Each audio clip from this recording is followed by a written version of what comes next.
Okay, sorry for the technical hitches, folks. Good afternoon. I'd like to advise you that this meeting will be recorded and placed on the Council's website, where it will be capable of repeated viewing. The Council's website will also be updated with a hyperlink to the East Ayrshire Council YouTube channel, where the video will be hosted. The recording will now begin. Okay, Jamie?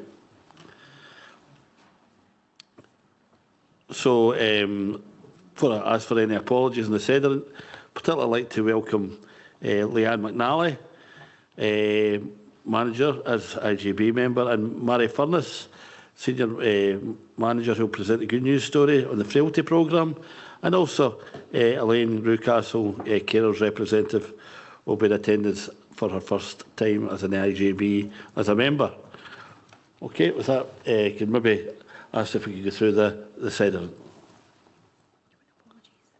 Apologies first, then. Yes, good afternoon. Apologies we have today Jenny Wilson and Alina Das.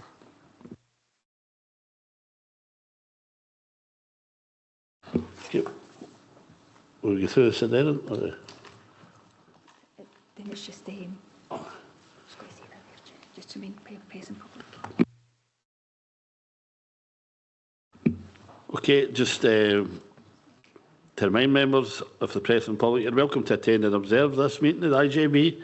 Should there be any confidential matters being discussed, we will ask any press and public to leave the meeting at that point. Press and public are not permitted to contribute to the meeting, and as such, please ensure your camera and microphone remain switched off for the duration of the meeting. Okay. Okay, we'll just go straight through to the presentation, and we've got Lynn McInally and Mary Furness with a good news story about our frailty programme. Over to you, Mary. Good afternoon, everyone, and thank you very much for the opportunity to talk to you about the frailty work that we are currently undertaking within the Health and Social Care Partnership with regards to getting it right for those with frailty, falls and bone health. There are many aspects of managing frailty that we hear about, and there's many aspects of our Scottish Government and local directives and how we best get it right for everyone. So I'm going to put it in the national context and then let you know what we are doing locally to deliver on some of those directives.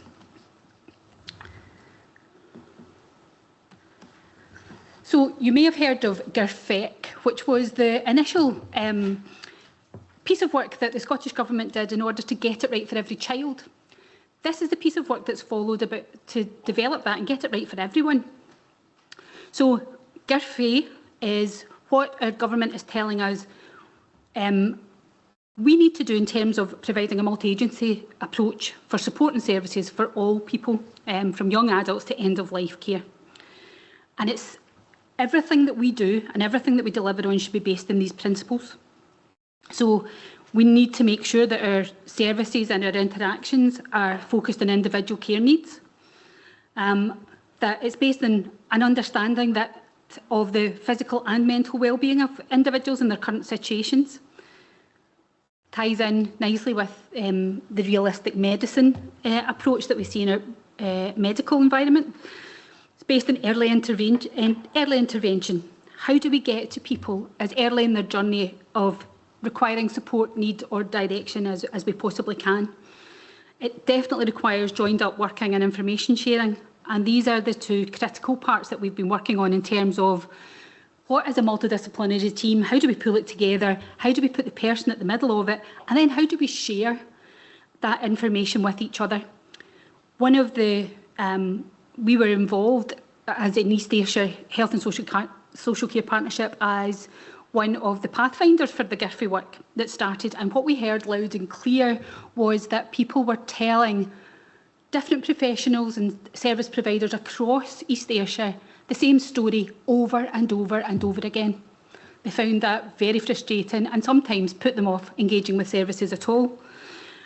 So how do we ensure that this really good work that's been done in lots and lots of pockets to identify frailty and to manage it is all tied up, and that we are getting it right as early in the person's journey as possible, and obviously all based on a human rights approach. I'm going to fly through this slide. It's really just to give you a sense of the scale of multidisciplinary working. What is multidisciplinary working?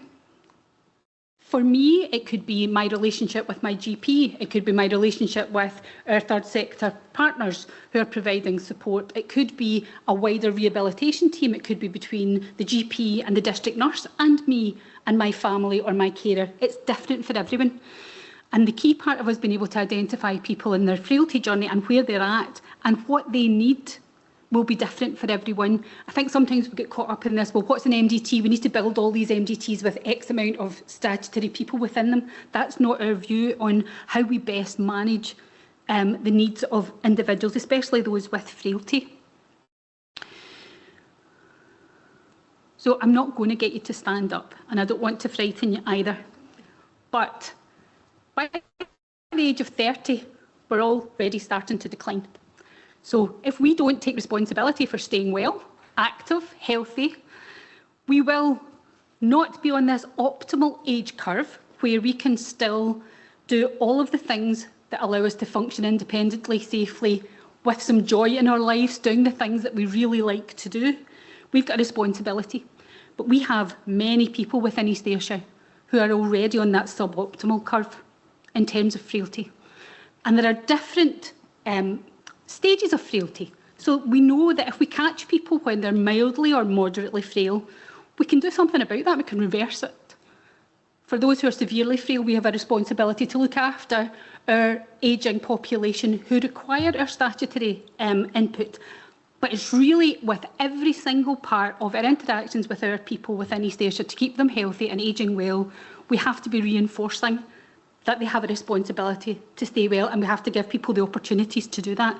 And we do a lot of work around sending our people to exercise classes, activity-based groups that prevent isolation, all of these things that are key into keeping people not needing our services and to be able to live happy and healthy lives. I should say, define what is frailty. And lots of people have a very negative connotation sometimes of that word, and people don't like to be labelled as such. So frailty, in terms of definition, it's an age-related dynamic condition resulting to a cumulative effect of trauma to us. So whether that be we have needed an operation, whether we've had an illness, whether we've had some kind of accident or trauma. At that early stage, when we've had maybe 1 or 2 episodes, we need to be able to bounce back. People who are frail lose that resilience and that ability to fight back, and we see a physiological reserve and functional decline, which puts them on that slippery slope. So how do we, as a health and social care partnership, intervene to make sure that we get people either back to their baseline or as back to their best functional level of ability that we can? It would be remiss of me not to mention our data for East Ayrshire. This is hot off the press. The Elderly Frailty Index told us this week that we have 19,446 people who are, through assessment, have been deemed to score as frail. Now, that could be mild, moderate or severe. And our work is being based on how do we then intervene to reduce that number and to get to those people? How do we identify them, and then what next? What do we do next? And I just wanted to mention, I know this is a good news story, but if we don't do anything and we don't be able to get to these people within our communities to keep them well and safe, it has a direct financial impact in East Ayrshire. So, some of the things around frailty, we have GIRFI, which is our overarching national principles. We've got the Frailty, Focus on Frailty programme, which is a HIS programme that we applied to be part of. Both our acute colleagues and ourselves were both accepted onto the programme, and we wanted to use the Focus on Frailty support through HIS with data, with some project management, so that we could tie up our frailty work alongside our Discharge Without Delay programme, The targets are aligned for both, but still embedded in the GIRFI principles. And I just wanted to share the 3 key aims of the Focus on Frailty programme, which we need to deliver on by March 27, and we're working in the background to try and achieve these. So key aim number 1, we need to have proactive community services that support people to live well in the community and avoid hospital admission. So picking people up earlier. We have set up a FIRST programme, which is a multi-agency assessment for one part of our referral entry into our services. So for anyone who would be referred into social work services, we now have a multidisciplinary team who looks at that referral real time and has come up with an assessment and a plan within 48 hours. So we're starting there, and the target for that is that at least 10% of people over 65 will have a documented clinical frailty scale score, you might know it as Rockwood, recorded in relevant clinical systems. This is proving very difficult. This is the pieces of information we have people assessed and have a clinical frailty score done at many points across our systems. So if we tied those up and we could share that information, we would know who was deteriorating and we needed to intervene, who was improving and needed less services, who was still at their baseline when they came out of hospital. So we would know where to start from, and we have an objective measure. So that's a key area of focus for us. Of those people, 70% of those people with a Rockwood greater than 5, we are aiming to have evidence of proactive support within the community. Key aim number 2 is about our acute hospitals, and they will have an increase in their discharge rate within 72 hours for people presenting as frail, and there's a 10% target through early identification and frailty management. We've got a really key role in linking those two interfaces, so the people are in hospital as well as the people that we are picking up very quickly in the community now. And then the third key aim is to make sure that we've got integration and pathways between community and hospitals to improve our rates of admission, unnecessary admission.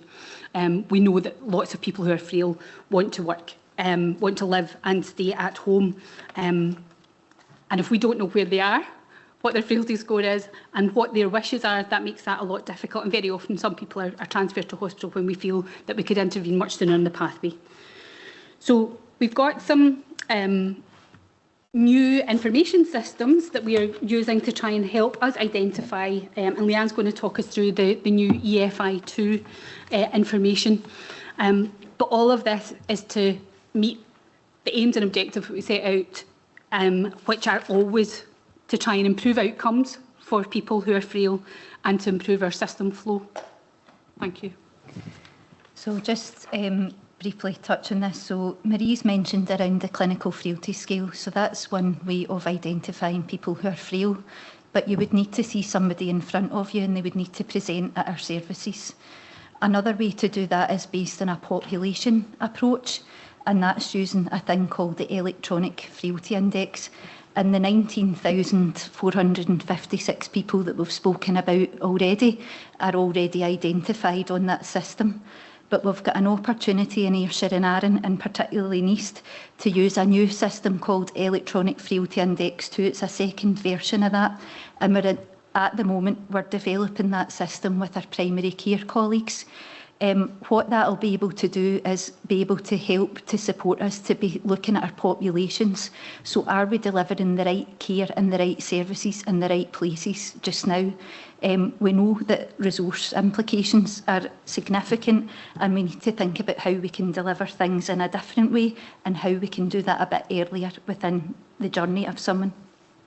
So there's opportunities around this Electronic Frailty Index to look at how we think about the people that have got severe frailty and how we incorporate that into our palliative care and end-of-life care pathways that we already have. With more moderately frail groups, how do we reverse frailty and prevent further deterioration? And with mild frailty, what can we do earlier with our wider community assets and where do they need to be delivered? So for talking's sake, we'll be able to hone that down into different populations across East Ayrshire and see where these different populations are. The exciting bit about this new tool that we're developing is that it has a care at home predictor.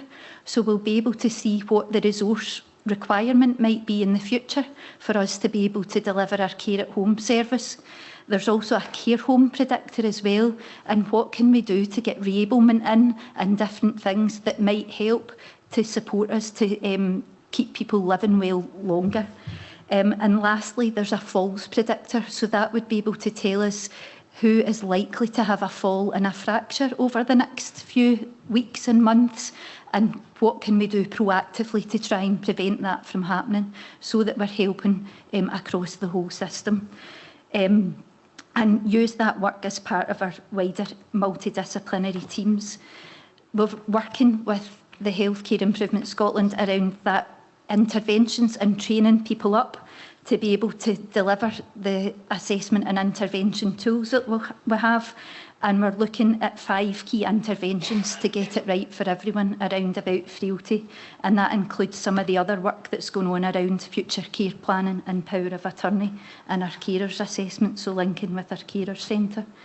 We're also keen that we support staff around education, and we've been involved in the development of the TURAS module that's on the NHS Education Scotland website, and that's available for all staff across our health and social care partnership. And we know from data that we have had shared from Lanarkshire that if we do this, it makes a significant difference. So what you can see here on this slide is what happens when we're having conversations about frailty and falls and when we're doing those multifactorial interventions. 3 months after those have taken place, there's between a 67 and 63% reduction in falls for people, and we know that that's also reversing their frailty scores as well. So our next steps is to continue to use EFI2 and get that in place within East Ayrshire. We're testing that in particular in the Doon Valley area. We're also doing functional fitness training for staff over the next few weeks, and that's to allow us that ability to do that earlier intervention. And we've got our frailty, falls and bone health pathway improvement work that we're doing. And as Marie's mentioned, we're part of the HIS Focus on Frailty programme. Thank you. Okay, thanks. Is there any questions? I remember, can I start? I've got a couple just because you mentioned it there. In terms of the, well, there's 2 questions. I'll start off with the kind of basic ones. In terms of self-assessment, in terms of your own frailty, how would you go about that? My second question was about POA, but I'll start off with that one. So the Rockwood Clinical Frailty Score is a visual tool, so people would be able to look at that and probably gauge where they were on the tool themselves. But the functional fitness MOT that we were talking about is an opportunity for us to offer that to individuals, and we're doing that across a wide range of partners. So we've got Ayrshire 360. I was just speaking to Fiona earlier about the carers centre being involved in that as well. We've done some of the early work around that at community appointment days. So what we're able to do is provide an assessment for people to tell them what their functional age is. And so, for example, if they're 65, it might tell us that they're actually functionally ageing as a 75-year-old. That's really important because then people can think, well, what do I need to do to reverse that? And how can I make a difference to my functional age? Some of us maybe want to avoid that.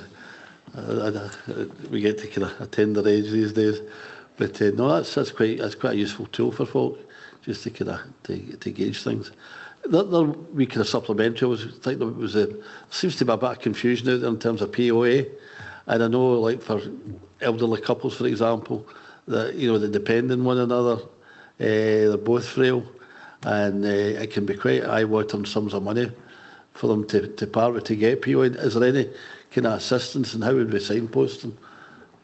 So we're doing that from a multi-directional approach, really. For example, our nursing staff who are in close contact with families and start to see that that people are getting to the stage where they may need power of attorney, they may need somebody to act on their behalf, are starting to have those conversations. We've, within our community mental health team, that's part of every initial assessment, and we work with our partners in Alzheimer's Scotland as well in terms of post-diagnostic support and to try and introduce. For us, that's after the fact. We're quite a way down the line at that point. What our ambition is, and we've started to design some leaflets and some promotional information that can be sent out across DCS to try and get people to think of POA much, much earlier when they don't need it and they're not in a stressful situation around having to think about making decisions for their loved ones. So it would be a key indicates it'd be a key factor or part of the assessment that when we're setting up the multidisciplinary teams, when we're doing that assessment from the wide team, that we're having that conversation early, because we know that frailty can progress with ageing, but usually when we get to see people for the first time, that might be the time that we start to have that conversation. So that's something that's included in every part of our frailty work. Thanks. Linda, then Sheila, then Claire. Linda. Thanks, Chair. Just a very quick thank you very much. I'm really finding a lot of that interesting. I was just struggling to read some of it on the screen, so could we get copies? Because I'd really like to read into it. I used to have a job that involved GIRFEC, so I see, is it GIRFE? GIRFE. So it's really good to see that it's been adopted in this, but if I could get a copy, that'd be brilliant. Okay, we'll get that and share that across the table. Sheila, yeah. Thank you, Chair. Thanks, Leanne, and thanks, Marie. This is really exciting to see this early intervention type process. My couple of questions is, are you experiencing any kind of roadblocks just now around implementation? And also, maybe it would be nice to see some timings and success factors on the presentation. Can I keep it, some sort of performance indicators, if that would be something that you would have, so that we can see exactly where you're aiming for? Yeah, so we've got, overall, we've linked with the ageing and frailty standards. We've got overall, on an Excel spreadsheet, we've got an action plan, and we've mapped that against the change package for the work that we're doing. With a number of actions that we've identified as high priority areas, and we've got milestones and everything against that, so happy to talk to you about that in a bit more detail. Today was really about coming and talking about the frailty index and the work we were doing around that at the minute, so yeah, absolutely. Thank you, and it is very good. Thank you. Thanks. Okay, Claire. Oh, thank you very much, Leanne. That was really interesting. I just had a significant birthday, and you've really frightened the life out of me about my own frailty, which I judge as if I can get a washing out the machine and stand up. And I can't do that anymore. So that's my measurement. It was there was some of the self-assessment questions that were asked there as well, and you talked about the Rockwood tool, and I don't know anything about it. So I was wondering if you could perhaps share that with us as a committee, and also. As chair of the Leisure Trust, or sorry, Ayrshire 360, I'm going to get around if I do that. We have the Rose Riley Centre, of course, and I don't know if you want to maybe speak a bit to that. And I know that GPs prescribe to that, so is that still working? Is that still going ahead? Thank you. Yeah, so the Rose Riley Centre is still going ahead. So that's a combined effort between our Health and Social Care Partnership and also Ayrshire 360. So people are referred in through there, and they take part in various exercise programmes as part of the centre. There's some videos and some evaluation of that have been completed recently, and the outcomes are really quite significant in terms of the people that are accessing those services. So yeah, that work is continuing. And in terms of the functional fitness MOT, Ayrshire 360 are hosting the sessions, the training for us that we're going to deliver, and we're doing that in partnership with all our partners across East Ayrshire.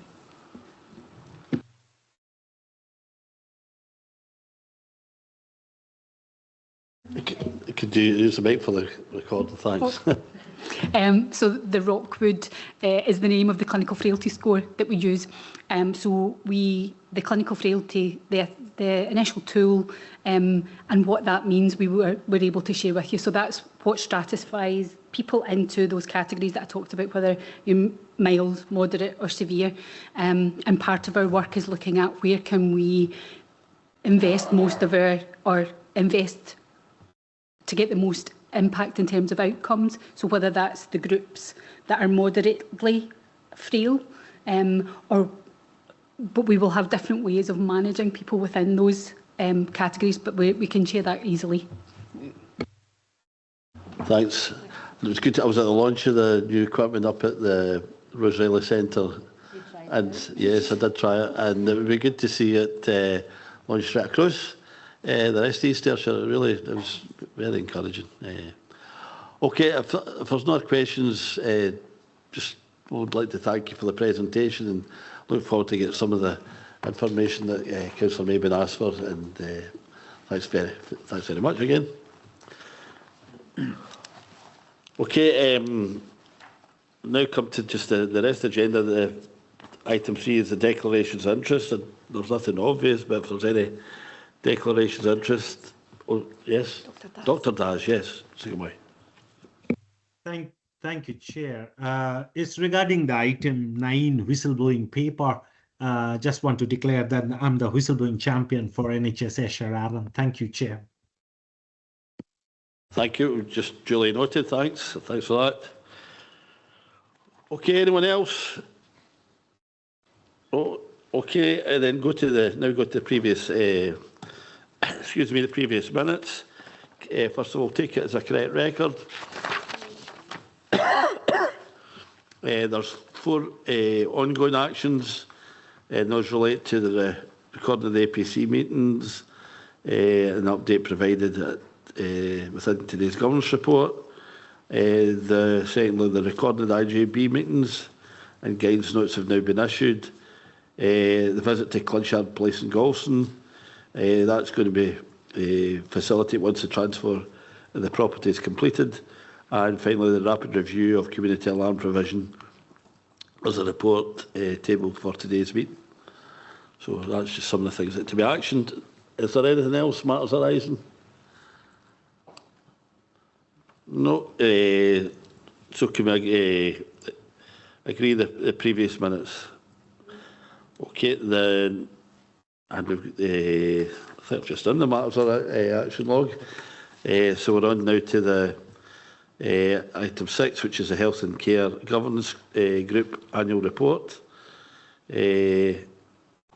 Alexia Pillow, have we got the? Is that the right name? Is that the right way to pronounce? Thanks, Chair. Yes, so I'm Alexia Pello. I'm here to present the Health and Care Governance Group annual report in my role as Chair of the Health and Care Governance Group. This report is submitted to the Health and Care Governance Group to provide assurance to the Integration Joint Board that systems and processes are in place to monitor health and care governance in line with the Board's statutory duty for quality of care. The dates cover activity from June 2025 until June 2026, and all 6 meetings occurred in a quorate manner. I am keen to allow any time for questions and comments within this. I know it is a lengthy 43-page report, but I just wanted to draw attention to the fact that this report does now cover within the new template recommended by Health and Care Governance within the Health Board, Health and Care Governance arrangements, adverse event reviews, safety learning and improvement, key programmes of work, quality improvement capacity and capability, external inspections from local services, person-centred care evidence, patient experience, complaints, themes and learning, innovation and improvement, and priorities for the forthcoming year. I would like to draw your attention as well to key strengths that we can take from this report. Those are high quality person-centred care, staff commitment and relationships, and rigorous mechanisms for adverse event review and learning. So I present this for note and comment on the content, Chair, and happy to take any questions through you. Thanks, Alexa. Any questions? No? Okay. Then go to the recommendation at paragraph 2. Note and comment on the report and note the content of the report. Can we agree that? Okay, next is the Audit and Performance Committee Annual Report, and Councillor Claire Maitland, as Chair, will give a short report. Thank you very much, Chair. And yes, it will be a short report. The purpose of this annual report is to offer assurances that governance arrangements and control measures are being implemented. This paper was originally approved for presentation to today's IJB on the 4th of August. I have been the chair of the PCA now since March, although I have served in the committee for several years. So I'm just going to summarise quickly and a few comments and then go over for questions. So the report provides information in relation to the programme of work undertaken by the Audit and Performance Committee during 25-26. This includes information on health and social care service performance, including financial performance, internal and external audit reports, and activity and progress of the Strategic Commissioning Board. The report also details committee's assurance to the IJB that governance arrangements and internal controls are adequate for inclusion in the annual governance statement to the IJB audited accounts for 25-26. So the background is in paragraph 4. Performance and best value is set out in paragraph 6 to 11, and governance and audit is paragraph 12 to 19. The IJB Audit Plan and Annual Report, paragraphs 15 to 19, and the External Audit, paragraph 20 to 2021. The Strategic Commissioning Board is 22 to 23, and standards are in paragraph 24. The Annual Government Statement is in paragraph 25. I would like to thank everyone on the committee, officers and councillors for their input, and in particular previous Chair Sheila Cowan. Some of the new measures introduced have included having the Council Moderating Officer present for governance, as he is now at IJB, appointment of a Vice Chair from the NHS to be confirmed, and we are continuing with the current recovery plans from the previous 2 years. Due to the increased scrutiny, including the FRAB Board, we agreed and have stood down the remaining extra PAC meetings, while maintaining the right to have one of single issues if required. We will also be, like the IJB, now recording our APC meetings, so they're in public for repeat viewing. Eric Sutherland will address further the wider governance issues in his papers at item number 10, and our new Chief Financial Officer, Interim Ailey, will discuss in her papers the continuous improvement of our financial reporting and how we present reports that align with Council presentations, making it easier for staff and the public to understand. I think Councillor Mabon may have something to say on the presentation issues.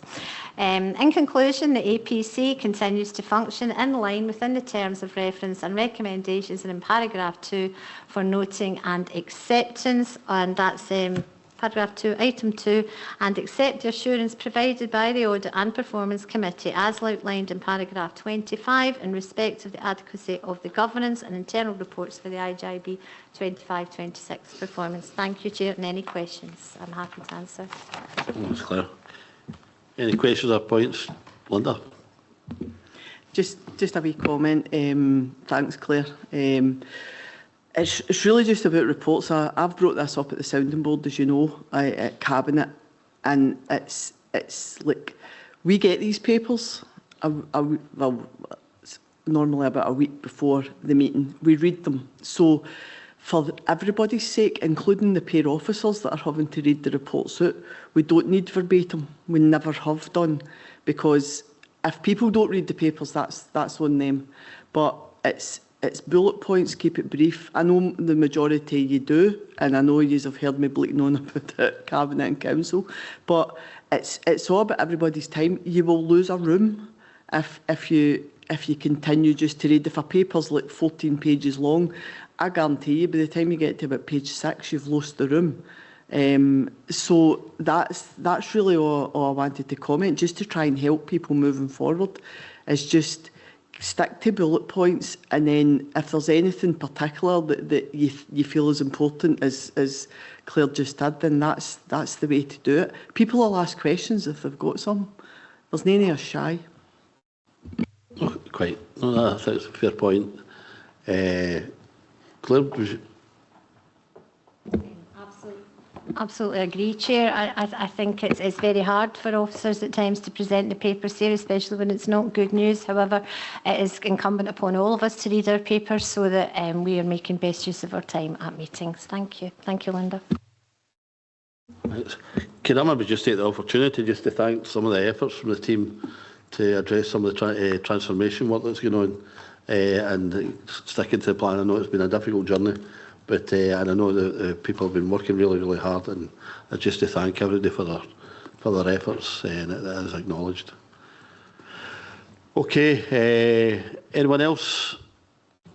Okay, in terms of the recommendations noted in paragraph 2, there's 3 in total, and that's to note the comments on the internal audit report and the IJB Chief Internal Auditor's continuing annual opinion of reasonable assurance, accept the assurance of the APC in respect to the adequacy of the governance and internal controls of the IJB, and otherwise note the contents of the report. Okay, can we agree on that?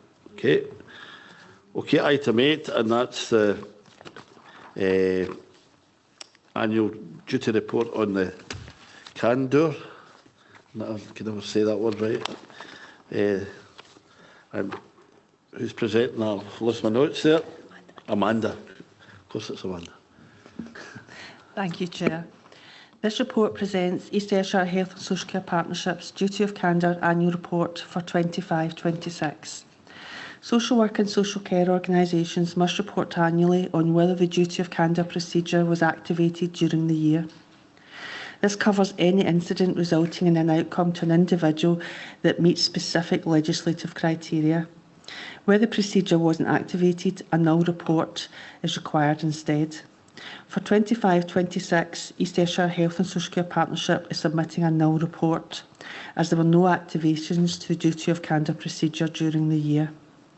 The single-page null return has been produced using the recommended format issued by the Scottish Government's Duty of Candour Reporting and Mentoring Subgroup. And I would like to refer members to paragraph 2 to note the 25-26 Duty of Candour Annual Report. Thank you. Okay, thanks, Amanda. Any questions? I think it's quite straightforward. Can we go straight to the recommendations? That's accept the assurance the APC in respect to the adequacy of the governance and internal controls of the IJB. Can we agree with that? Okay, and that we move on to the whistleblowing reports. Amanda, you're on again. Present this report to members. Thank you, Chair. This report provides the IJB with an update following the implementation of the National Whistleblowing Standards and Once for Scotland policy. The annual report for 25-26 was presented to the NHS Board on the 10th of August 2026, where it was agreed for the report to be published and submitted to the Independent National Whistleblowing Officer. The key messages within the annual report are that NHS Ayrshire and Arran remains compliant with the National Whistleblowing Standards. Staff confidence in speaking up is broadly positive, as 2025 iMatter results show stable confidence, with a small improvement in confidence that concerns will be acted upon. 12 concerns were received via the Speak Up services in 25-26, and 3 of these were progressed to formal investigation. Learning from investigations continues to inform service improvement and governance. Priorities going forward include strengthening psychological safety, staff contact and awareness of Speak Up routes. By theme, the highest number of concerns were patient care, of which there was 3, and unsafe working conditions, of which there was 3, with patient safety accounting for 2 more. Speak Up Week in 2025 ran from 29th of September to 3rd of October and was delivered via digital engagement and independent National Whistleblowing Officer-led online events. With regards to the Q1 report for 26-27, this covers the period from the 1st of April to the 30th of June 2026. There were 6 contacts received via Speak Up and 3 met the standards criteria. The further 3 contacts were requests for advice and guidance and were appropriately signposted. Submissions have increased over the period, possibly reflecting growing awareness of the Speak Up process. One case flagged a potential patient safety risk, which was escalated to the relevant director. 4 investigations are in progress, which have been carried forward from previous quarters. All are complex and required agreed extensions to the standard 20-day timeframe, with ongoing engagement with complainants. There are no current improvement plans in place. In relation to training, TURAS e-learning completion is monitored monthly, and whilst completion rates have continued to improve, 100% compliance isn't expected due to turnover, vacancies, absence, and new starts still completing training. There were no referrals to the Independent National Whistleblowing Officer during Q1. And members are asked to note the contents of the report as at paragraph 2. Thank you. Thanks, Amanda. Any questions or points anyone wants to raise? No? Okay, we've been asked to note the report. Can we agree to know it? Okay, on to item 10, and that's yourself, Eric, with the governance report. Thanks, Chair.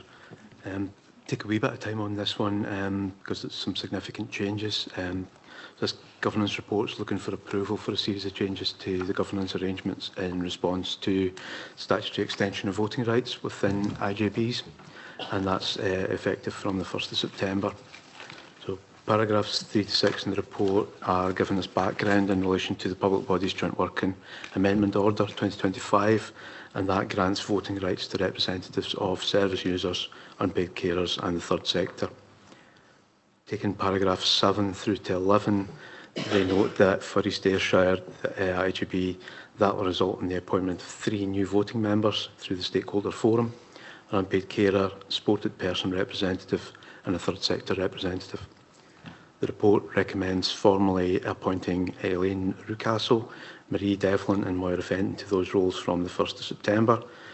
To support implementation, governance documentation, including standing orders, are being updated to ensure that we've got legal compliance, revised quorum arrangements, and to clarify regarding membership responsibilities. An induction and development programme has been established to equip new members with knowledge of governance, and CVO will continue to take that forward for us. It also includes strategic planning, commissioning and finance, as well as conduct requirements. Stakeholder forum, as I've just said, will be pivotal in this, and that's highlighted again at paragraph 12 and 13. The report also proposes at paragraphs 14 to 19 changes to the Audit and Performance Committee. These include creating a vice chair position, increasing the membership from 4 to 5 with 1 place allocated to a lived experience representative, and introducing an alternating even chair and vice chair agreement between council and NHS members. Audit and Performance Committee meetings will also be recorded, published for delayed viewing and opened up to the public to improve transparency and accountability. Paragraph 20 notes changes to the IGB membership, with Elaine Rucastle taking on the role of unpaid carer rep, as well as welcoming Elaine that we did earlier. We should record our thanks to Kevin Skilling for his contribution. There are no significant implications of note from paragraphs 21 through to 28, and the recommendations are there at paragraph 2. Thanks, Eric. Just for clarity, in terms of the changes that you said there, Eric, just in terms of some of the ones in terms of vice chairs, what's the kind of procedure or timescale for those? We've gone back out through the NHS board to identify vice chair for that, so if the board's agreeable to that, we'll move forward with that, and we should get notification out with this meeting.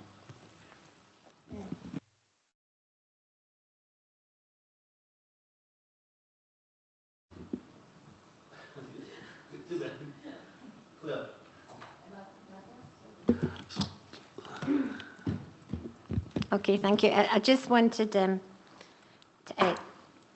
some reassurance, and I know we've talked about this a lot, and it came about at COSLA as well, about the it's quite an onerous thing to ask volunteers to join this, and we want to make sure absolutely that the safeguards are around you and that the training is around you.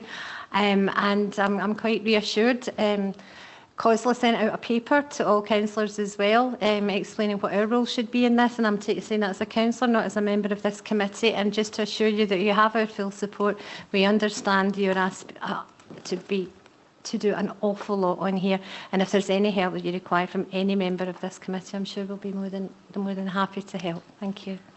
I would like to say, in response to that, that we're already quite a wee bit ahead. The TSI has put training into place for everybody, and we're willing to share it with the carers and lived experience. Unfortunately, it won't be me. I'm leaving the post that I'm in just now, staying with the CVO, but moving over to another post within the CVO. I brought Cheryl along today, Cheryl Harvey. She's going to be the new representative for us. And Cheryl is going to be doing a lot of work. There's going to be workshops, we're doing road shows. We're rolling out the thinking behind it tomorrow to the Third Sector Forum. We're doing that tomorrow.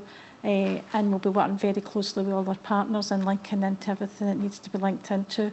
Although I'm leaving the post that I'm in just now, I'll still be with the CVO, so I'll stay with Cheryl in the background to guide her through everything that's to happen. And at this point, I'd just like to thank everybody for their support and their guidance, and to say that I've enjoyed my position here. Thanks, Moira. Councillor Maybe Linda. Thanks, Chair, through you. Couldn't agree more with what Councillor Maitland said about offering support.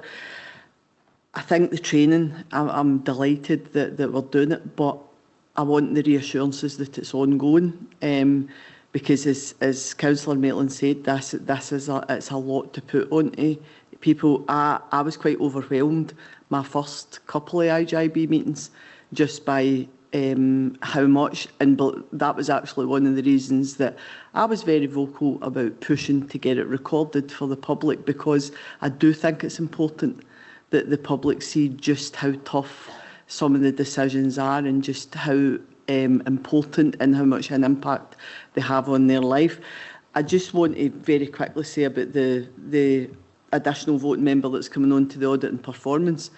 Everything, just what I said there, but even more so with that, because that's where a lot of the budgetary decisions are made, and I know how much it stressed me out with budgetary decisions. And again, to put something like that onto volunteers, we need to be able to support these, we need to support everybody, and we need to be there to give any advice, heaven forbid they should ask us. But again, just I think we can't reiterate that enough. Thanks, Linda. Okay. Through you, Chair. Just 2 seconds, Craig. Moira, could you... No, it was just to put your buzzer on. I'll bring you on after, Craig. Right. Through you, Chair, it was just to say I was going to invite Jim Murdoch in just to maybe talk about some of the ongoing training that may also be on offer to new and existing members, given that I'm conscious that I myself have recently forwarded on email correspondence from the Standards Commission for Scotland in relation to the new kind of code of conduct responsibilities that have recently been brought in by them, and obviously their kind of online videos and training that they're also rolling out, particularly as a result of this change to voting requirements. But I'm conscious, obviously, Jim will come in. Before I do, and if I can beg the IJB's indulgence for a second, it was just to kind of also mention there's perhaps an additional recommendation we may need to think about, and it's actually on the back of the fact the paper makes reference to the fact we are looking for the Audit and Performance Committee to be recorded. I am conscious the terms of reference as they currently stand say that the Audit and Performance Committee will not be recorded. So just to make a recommendation that if the IJB is happy and satisfied that it should be recorded, just to formally note that I would also be asking you to agree that we amend the terms of reference just to bring that into line as well. From a legal perspective, I'm not aware of any legal impediment to prevent it in any event, but it was just more a tidying up, given the recommendations just talk about the changes through the creation of a vice chair and the additional voting members would cause a change to the terms of reference. It will also be to amend it to say they will be recorded in the event the IJB is happy to approve that recommendation as well. So, as I say, I just beg the indulgence of the IJB just to bring that one forward at this point in time. And finally, while I note at paragraph 11 the 3 new voting members are named and that asked for approval for that at today's meeting, I'm also conscious that it would be incumbent upon the IJB to nominate the new 5th voting member to the Audit and Performance Committee. It's whether or not we're in a position today for the IJB to nominate one of the new voting members to that role, or whether or not, again, that's perhaps something we need to bring back to the next IJB, given we need to bring back in any event who is likely to be the Vice Chair, given it will be an NHS member that would be fulfilling that role in any event. So just to kind of flag that up, and I'll bring Jim in regarding ongoing sort of training matters. Thank you, Craig, and through you, Chair. So just picking up on the points around training. So I think the board and our partners were well cited in this legislation since its initial proposal through Scottish Government. We contribute to the consultation process, and training and support for lived experience members was a key theme throughout that process. We've had a number of sessions with the IJB Stakeholder Forum this year and also our strategic planning group.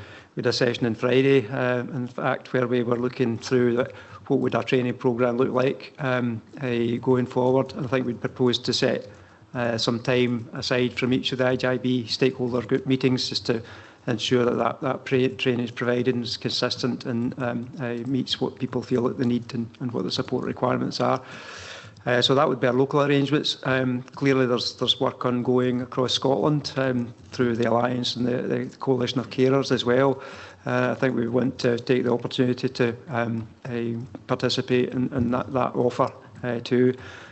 Conscious the Standards Committee have just updated the Code of Conduct, and there's a charter for lived experience members there also, and a video training programme through the Standards Commission as well. So I think there's lots there. I think clearly we need to do everything we can to ensure that our lived experience representatives are included and supported and appropriately trained.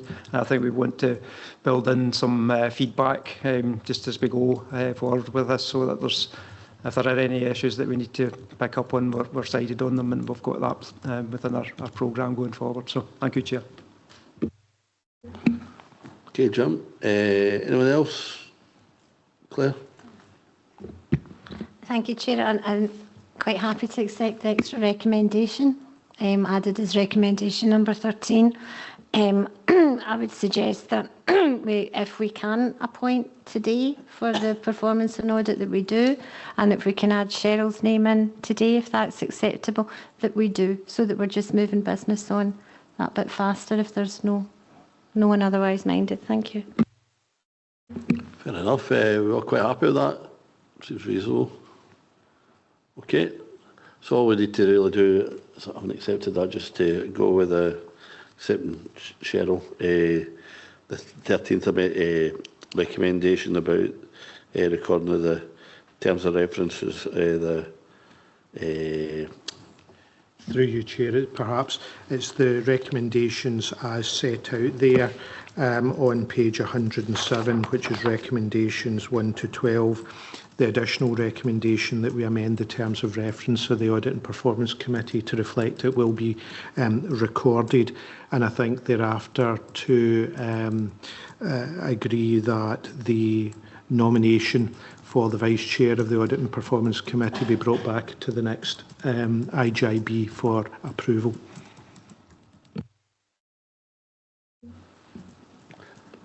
I'm not sure that if that's what Councillor Maitland was suggesting, that we agreed to. I mean, maybe it's too much to ask, but if you have a name today for the Performance and Audit Committee, what I was going to suggest was that we take it just to move business along a little bit. And Moira, I wanted to say thank you very much for your service. Sorry, we're getting so excited. Thank you very much indeed. Eric,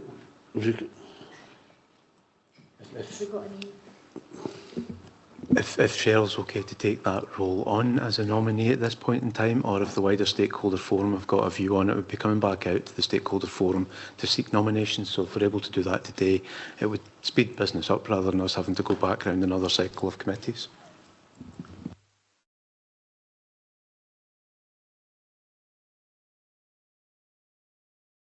Through you, Chair, as long as those who are here feel that they're able to make that decision, or whether or not they feel they need to speak to the stakeholder forum, I don't know. But if they're comfortable that they're happy to make that decision today, I'm happy to take the name. Hi, as Chair of the Stakeholder Forum, I'd be happy with that.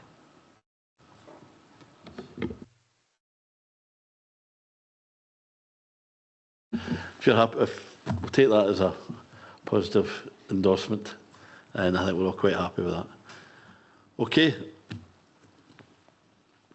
Thank you for that. Can we agree those recommendations with the slight alterations that Craig mentioned? Okay, and we now go on to item 11, which is the recruitment update. And Kirsty Perry, you take us through that, Bill? Yeah. You were there. Thanks, Chair. This is just a verbal update because I'm conscious that at the meeting on the 24th of June I had provided an update on the recruitment to the Director of Health and Social Care post. The post was advertised as we had set out, and that there were candidates who were progressed to the assessment centre stage in the recruitment process.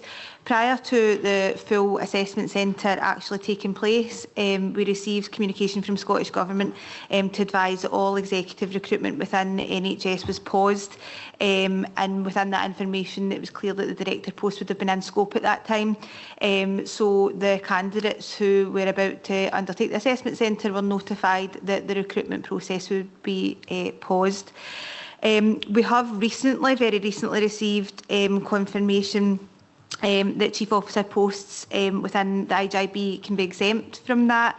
However, in discussion with both chief executives, it has been decided that we will maintain our current position for now, and the interim temp cover arrangements will continue.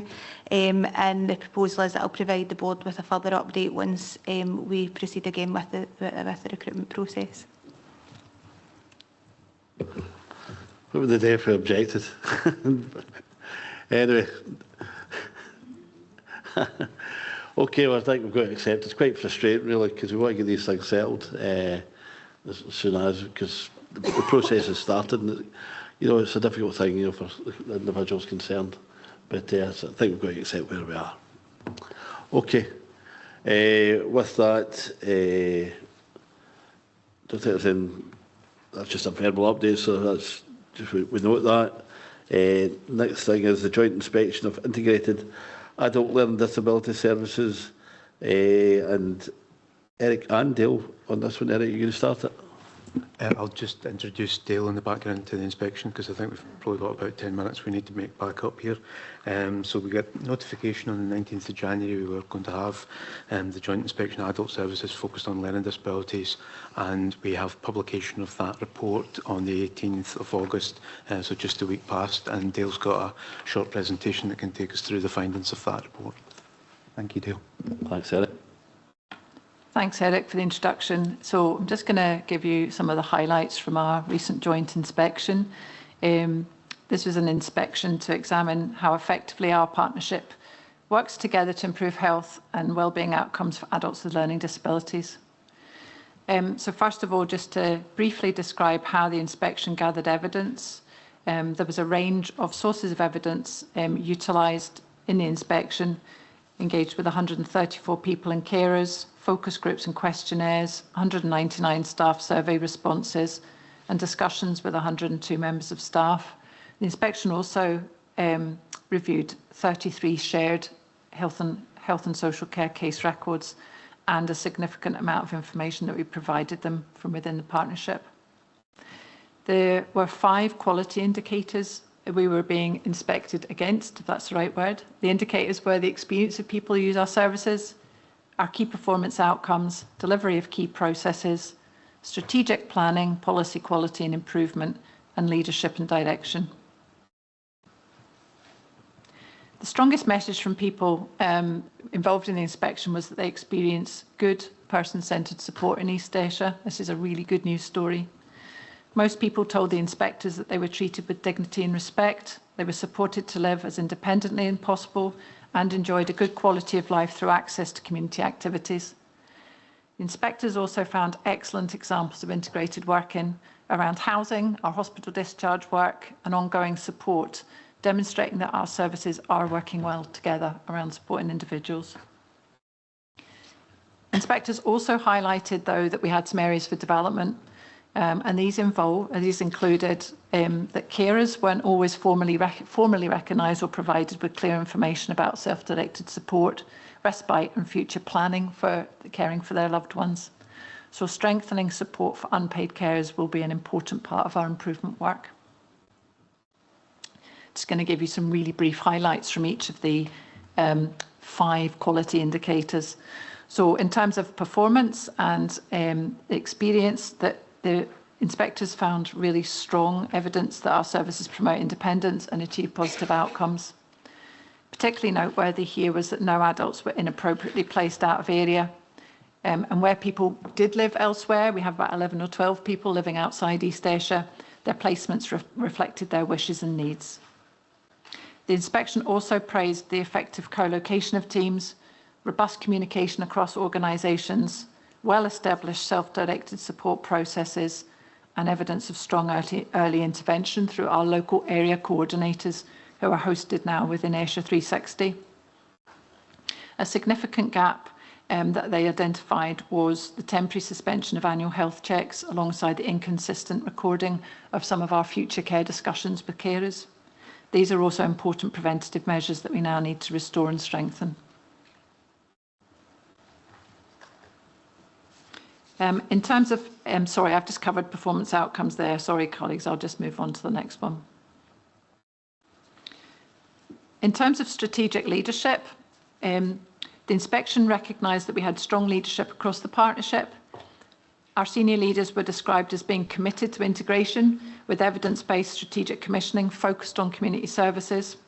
Our contract monitoring arrangements were also viewed as we're being well developed and mature and providing a level of assurance around quality and outcomes. Some of our strategic challenges that the inspection picked up on was around improving local capacity and choice across services, strengthening our outcome data, not only just on an individual level, but across for people with learning disabilities, so that we're able to better tell the story and demonstrate impact, and to develop a refreshed learning disability strategy that clearly links the operational priorities with the strategic ambitions of the Health and Social Care Partnership. These findings align really well with our wider strategic planning agenda, which will be familiar to IJB members. Okay, so just in terms of priorities for development, we've got 4 or 5 in there and we're working on those already. One of the key recommendations has been around relaunching annual health checks, which have been in place, and plans are underway to reinstitute those this year. They only stopped in 2025.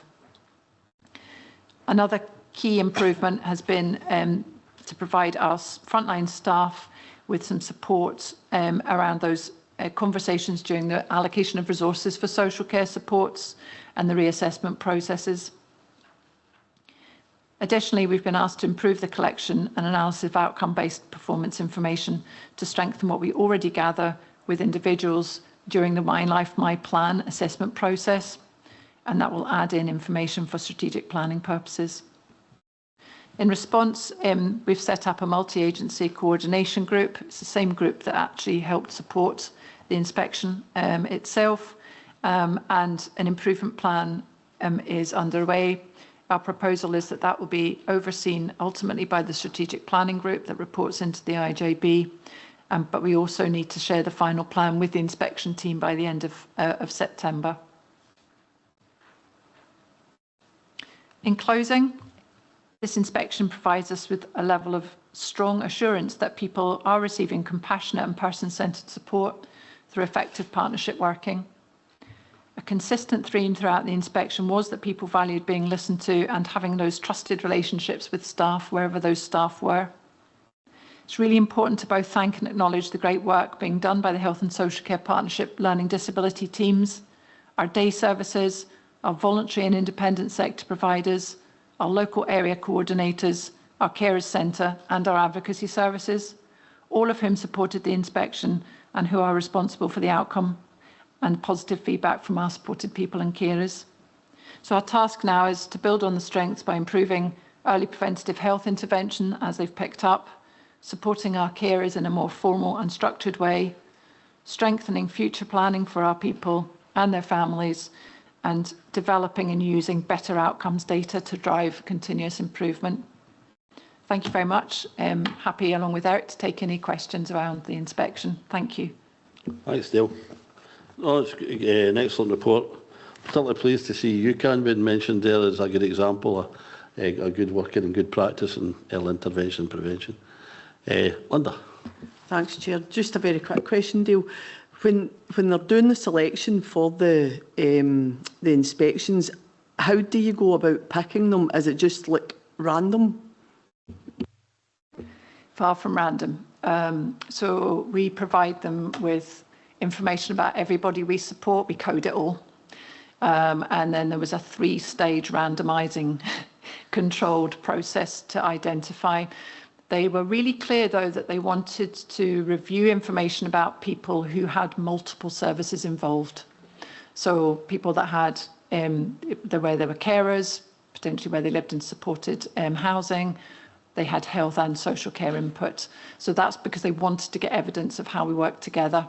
So it was very carefully selected and we narrowed it down through 3 stages. They then selected 30 for reading, 20 as what they call a reserve, if they weren't getting enough from the 30 they used. And then the partnership was to provide 3 where we felt there'd been examples of really good practice. So it was random. Good. Claire. Thanks. It's an excellent report, Eric and Dale. You said that one of the things that came out from the Care Inspectorate was improving local capacity and choice. And it's interesting, your previous answer there to Councillor Maven was it was multiple services you were looking at. So is that where we're falling down, if it's within multiple services, or are we providing an adequate service on that? It's just interesting when that was one of the criticisms. Thank you. I suppose it wasn't really a criticism because you can see that the inspection outcome was good. I think what they were doing was balancing what we know is good for people to have choice. Does that make sense? So I don't think it was a specific finding based on the people that they looked at for us. Thanks. Okay, anyone else? Okay, recommendations. There's 5 and they're all for noting. Can we agree to note? Okay. Jim Murdoch's on now with the draft East Ayrshire Health and Social Care Partnership Performance Report. Jim. Yep, thank you, Chair. So the purpose of this report is to provide the board with the annual performance report, and a link to the full report is provided at the end of this summary covering report. So the background to the annual performance report, so this is our primary public account of our performance, and that's measured against a suite of local and national outcomes for health and well-being, children and young people, and justice. The draft report has been published on our website in line with the regulation. Just note that the report was considered and approved by the Audit and Performance Committee on the 4th of August, and will go forward to East Ayrshire Council on the 10th of September and Ayrshire and Arran Health Board on the 12th of October also. Background to the reports described through paragraph 7 to 16 here. Just stating here that the purpose of the report is to provide that assessment of our performance against these national outcomes. But equally important, I think, are the delivery examples that we include in the report as well. And there's quite a section of the report given over to that case study and illustrations of our work and the difference that we're making, and all of that's tracked against the national indicators as well. And note that the point that was raised earlier about accessible reports, so there is a summary and an easy read version of this report available also to support people to access this. And it's quite a heavy report. We're kind of stuck with the structure and content of the report is prescribed for us for integration authorities, but we do our best to keep this information accessible as much as we can. In terms of the performance summaries from paragraph 17 onwards, the overall position is a mixed performance. So we have a number of indicators that are relatively stable. And there are positive trends around some of the indicators in relation to occupied bed days, falls rate and end-of-life care.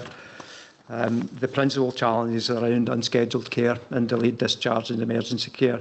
We're seeing a marked increase in delayed discharge bed days, and also weaker than survey reported service user experience through the Health and Social Care experience survey. I think it's important to note, however, that survey has been a trend in terms of the sample. It's quite a low response from East Ayrshire in this latest survey, under 2,000. So I think we need to caveat some of the feedback with the size of the sample. However, we certainly don't want to lose sight of some of that feedback as well. But in summary, I think the data doesn't point to a single service issue. I think it reflects that wider system pressure of demand, capacity and pressure. And we're noting at paragraph 21 that the partnership and the board are well cited in these pressures, the impact on performance, and we're doing everything we can through our local work in East Ayrshire and through the Pan Ayrshire transformation agenda to address some of these issues, and that focus on prevention, community-based models of care, multidisciplinary team working that was referred to earlier in the frailty work, and the focus on reablement and improved patient flow through the whole service. I'll just touch on section 3 of the main report. So see that the first section 2 is given over to the data that we need to prescribe to report against. Section 3 we provide more practical examples of our work and our services, and that's all tracked against the 15 outcomes for children and young people, health and wellbeing, community safety, public protection and justice, and that section is structured around delivering against our strategic plan and what matters to you. And for each of these national outcomes, we're describing that wider progress to illustrate the impact that we're making on supported people, their families and their communities. Just note also that the strategic planning group was able to reflect on the report. There's a session, their development session, just early August there, and the conversations are continuing across all our services just to understand what the data is telling us. And how we may want to respond to what we're seeing through our performance trends. So there are just a few examples of our progress, but there are many more within the report. I think the report itself is over 100 pages, so it's quite a hefty report. But there's lots of detail contained there. We're also required to report on our workforce, so that's covered here in paragraphs 22 and 23. And we're just referring to our workforce plan and our workforce planning framework, and that's there to ensure that we've got the right folk in the right place, and we're focused on delivering safe, effective and person-centred health and care. The role of the IJB, the governance and decision-making, our financial performance, all our work around best value is covered paragraphs 24 through to 33. And here we update on the membership changes to the board. The board's continued compliance with financial regulations and codes of practice, our ongoing work around financial recovery, and the progress for our best value programme, including the current programme of best value service reviews. We cover inspection and scrutiny, paragraphs 34. We noted there that what we've just heard from Dale in terms of the positive outcome from the joint inspection of adult learning disability services. I think the key message for us here is that external scrutiny is welcome. It's a key driver of improvement activity. And for every inspection, there's a development plan and an improvement plan put in place so that we're moving all that work forward in terms of our improvement agenda. We also touch on the audit performance, work of the audit performance, our locality planning and lead partnership arrangements here, and our lead partnership arrangements in respect of primary and urgent care and the progress of the primary care improvement plan. And just finally, Chair, looking ahead, again, we have a section in the full report where we're noting that our strategic plan remains the framework for how we want to move forward with integrated health and social care in East Ayrshire. We're currently reviewing the plan for the next 3-year period, so I think there's a really good opportunity to ensure that our strategic priorities align with our resources, and there's a bit of work for us to do to make sure that happens, and clearly we'll want to bring reports back to the board as that work progresses. Implications, paragraph 48 onwards, Chair. So there are significant implications, I think, in this report for supported people, services, or wider communities. I think we need to have sight of what the performance data is telling us, to understand that, and to do everything we can to respond to some of that. So I just direct the board to recommendations at paragraph 2, and happy to pause there and pick up on any questions. Thank you, Chair. Thanks, Jim. Any questions, Sheila? Thank you, Chair. Thanks, Jim. So I hear what you're saying about the report. It's been a very challenging environment, and also around the budget constraints and the movement towards financial sustainability. The one that I'm kind of more concerned about is, and you touched on it, Jim, is around the delayed discharge. The increase in bed days is 22.2%, and I know that went through audit and performance. Unfortunately, I wasn't at audit and performance, I was on vacation. So it was really just to try and understand from a standard going forward, is this our new standard for the plan going forward, that we will be at this sort of level of level of increase within our goals going forward? We are aware that there is a lot of work going on just now with a joint initiative with NHS around length of stay in the hospital. And there will be some transfer of funding between NHS and the Council to allow us to kind of alleviate some of the constraints that we have in the hospital at the back door. So it's just more to get some feedback on where we're going with the target for 26-27, if this is our new standard, this level where we're at just now, ending this financial year, or we're going to go back to where we were. And I appreciate we are better than other IGIBs at the national level, but I just need to understand from an East Ayrshire perspective what our position is going to be, and our go-forward model with respect also to the initiative going on with length of stay in the NHS. Eric wants to come in here. If that's okay, Jim.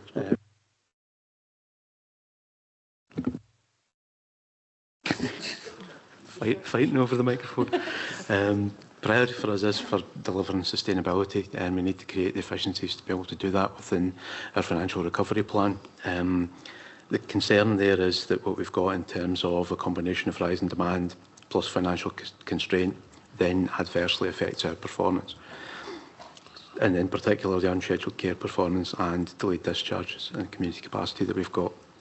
So we do compare well with other partnership areas, and I guess for us we'd want to maintain that performance at the same time as reducing resources. That's really difficult, so we've got ambitions around about achieving the levels of performance we have, but we need to be successful in terms of delivering the financial recovery plan. So it's a really tricky balance to be able to implement transformational priorities at the same time as improving our position financially.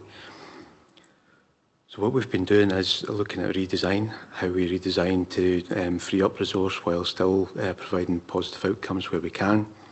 And I guess a good example of that would be around about that right care, right place. The transfer of work that we brought here the last meeting of the IJP before recess. We've seen significant transfer of resource as a result of that, and that's allowed us to budget additionally for around about 20 additional care home places. We will bring a formal report back to IJB in October in relation to progress against that, but I can report that the criteria that we set around about the IJB report were met, and that allowed transfer of care for us of 18 individuals from acute services as at Friday last week, and that is a system with flow. It's also assisting provision of care and support in the most appropriate setting, and we've had a period of increase in delayed discharges. That's absolutely right, and the APR shows that. But we are now in a position where we've reduced those numbers, and we're at trajectory in terms of right care, right place, and transfer of care. And that position for us is being maintained at the moment. So I guess the key measure for us around about that would be standard delays over 14 days. And if you look at where we've been in terms of that in East Ayrshire, since 2009, we've had 0 within Ayrshire and Arran. The system in Ayrshire and Arran, we've had 1 or 2 out with, predominantly due to late notification. That rose to 24 at the June census, and it went over 30 in late June and hit 38 in early July. So a place that we did not want to be in terms of our performance. Happy to report that yesterday we were back down at 11. So that's the magnitude of the change that we've seen as a result of that transfer of care resource. Across the piece, 2-week standard delays tended to be around about 100 in NHS Ayrshire and Arran. Since March 2026, that's increased. We were sitting at 130 in May, about 160 in June, and that's comprised of that figure of 24 for us, plus 59 for, 59 for South and 74 for North. Our total delays has peaked at 67 in that part of July, and it's come down 61, 54 and to 49 at the most recent week. So across the system we've seen those total delays come down, and I guess that's just that part in relation to our ambition to perform well and be at that target level, so that we are, you know, getting to the point where the whole system wants to be by March 2027. The prize in all of that is that we then go into phase 3 of whole system investment, and we can think about broader programmes of activity that continue to assist flow within the system.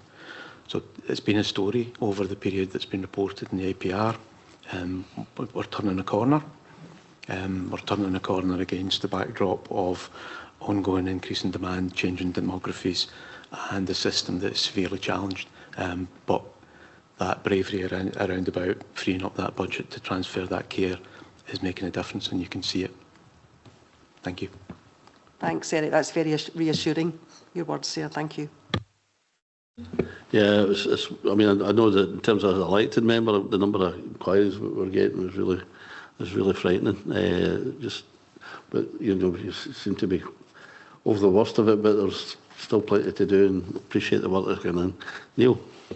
Thank you, Chair. Just a supplementary question, Eric, in terms of how much has the delayed discharges been affected by things like adults without capacity, and is that something that we need to do as a wider sort of campaign? We've mentioned it before, and I appreciate, the Chair, you mentioned it earlier on about people with power of attorney and or not, so I think it's something that's likely to come to the fore more often than not now. Yeah, it definitely is. The whole of Ayrshire is an outlier in terms of AWI. It's a piece of work where we're doing some learning from South Ayrshire, where they have looked at supported decision making, trying to get more upstream around about that. The power of attorney campaign that Marie was mentioning earlier, we're in a position where we have £100,000 worth that we can help folk take up power of attorney where they don't have the resource to be able to do so. So it's moving that forward, understanding best practice in terms of that mental welfare, supported decision making, and trying to get upstream with those approaches plus power of attorney, so that folk don't get into that statutory cycle in terms of AWI where we become an outlier. Trying to understand that through personal journeys and working back about where the capacity question started to get asked before folk went into that statutory process is a piece of work we're doing across the system. Just trying to understand that better and hopefully bring that back through APC in due course. Thank you. It's as important area of work, and you know, maybe if we could routinely get an update on it, it'd be really helpful. Claire. Thanks for letting me in on this, Chair. This is something that I've been pursuing with the administration over the last few years, with the support of the opposition. to raise this funds for POA. I think it was 600,000 over 3 years. We've found that we do not need that level of funding at the moment. And we were lucky enough recently to, with the Minister's visit, we managed to raise it very briefly with her. And what we would like to see going forward, and this is out with IJB at the moment, but going forward throughout the country, is something along the lines of when they offer a free will service, that they'll offer this power of attorney service as well. I think we did it originally through Age Scotland. Someone remind me, it's been a few years now. And so I think we might have overestimated what was required for it, but that doesn't mean that the money won't be available for the people that need it. However, going forward, it's actually raising awareness. We did a hands-up session the other day, who had POA, and I think most of us failed. And when Marie spoke again about elderly couples as well, and the Chair spoke about it, getting POA within elderly couples that are facing frailty and maybe ill health is extremely important. So thanks for bringing up the POA, Neil. We are hopefully all over this, and not just in this IJB, but throughout the country. Thank you. You know, and whether it's local government, the IJB or central, it does save the public purse an awful lot of money if we get this sorted out. And it's money that a lot of vulnerable folk just don't have at their disposal.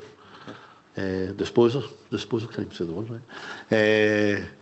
So, no, but we really need to work really hard on that. Okay, anyone else? Okay, with the discussion on that, there's recommendations in paragraph 2, there are 4 in total. Can we agree those recommendations? Okay, and Jim, you're back on again with quality outcomes and mainstreaming report. Yeah, thank you, Chair. So the purpose of this report is to present the Partnerships, Equalities, Outcomes and Mainstreaming report for the period 2024 to 26. The full report again is appended to this covering report. Summary in paragraph 3 onwards here just provides detail on the legislation behind this and a requirement to publish a report on how we're working to mainstream equality into the day-to-day business of our work and all across all our services. So the report itself is based around that legislation and the Equality Act and the regulations, and just note at paragraph 9 our specific duties around this, and these are to publish a report on how well we mainstream equality in the day-to-day business.